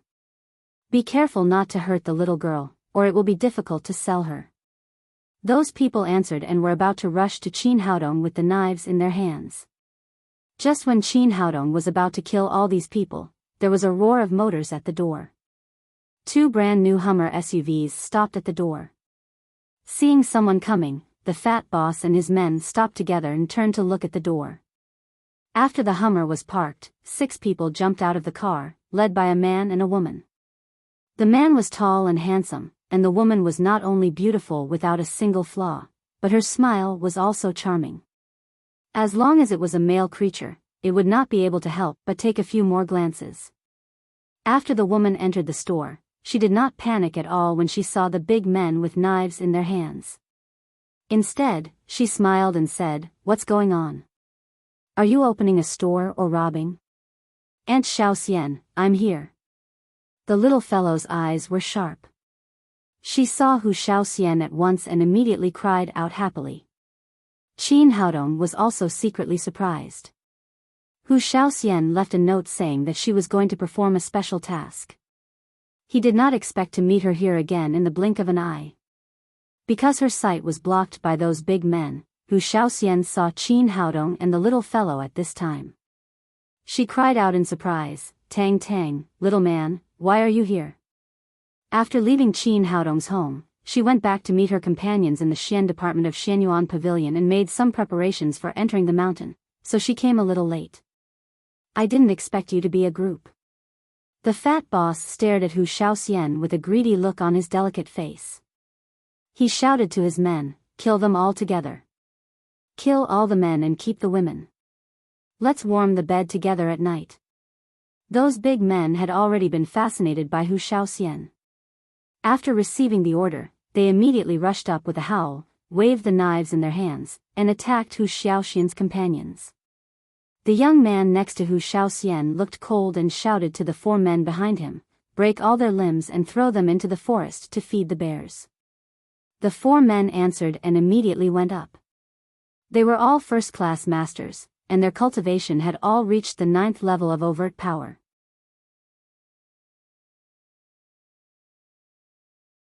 When gangsters met warriors, there was only one result, that was, they were one-sided abused. Soon the 7 or 8 thugs were put down to the ground and all their limbs were broken. Their screams scared the birds around them to fly away. You're tuning into the Romantic Tales YouTube channel. Don't forget to subscribe and join us on this journey to catch the most captivating stories.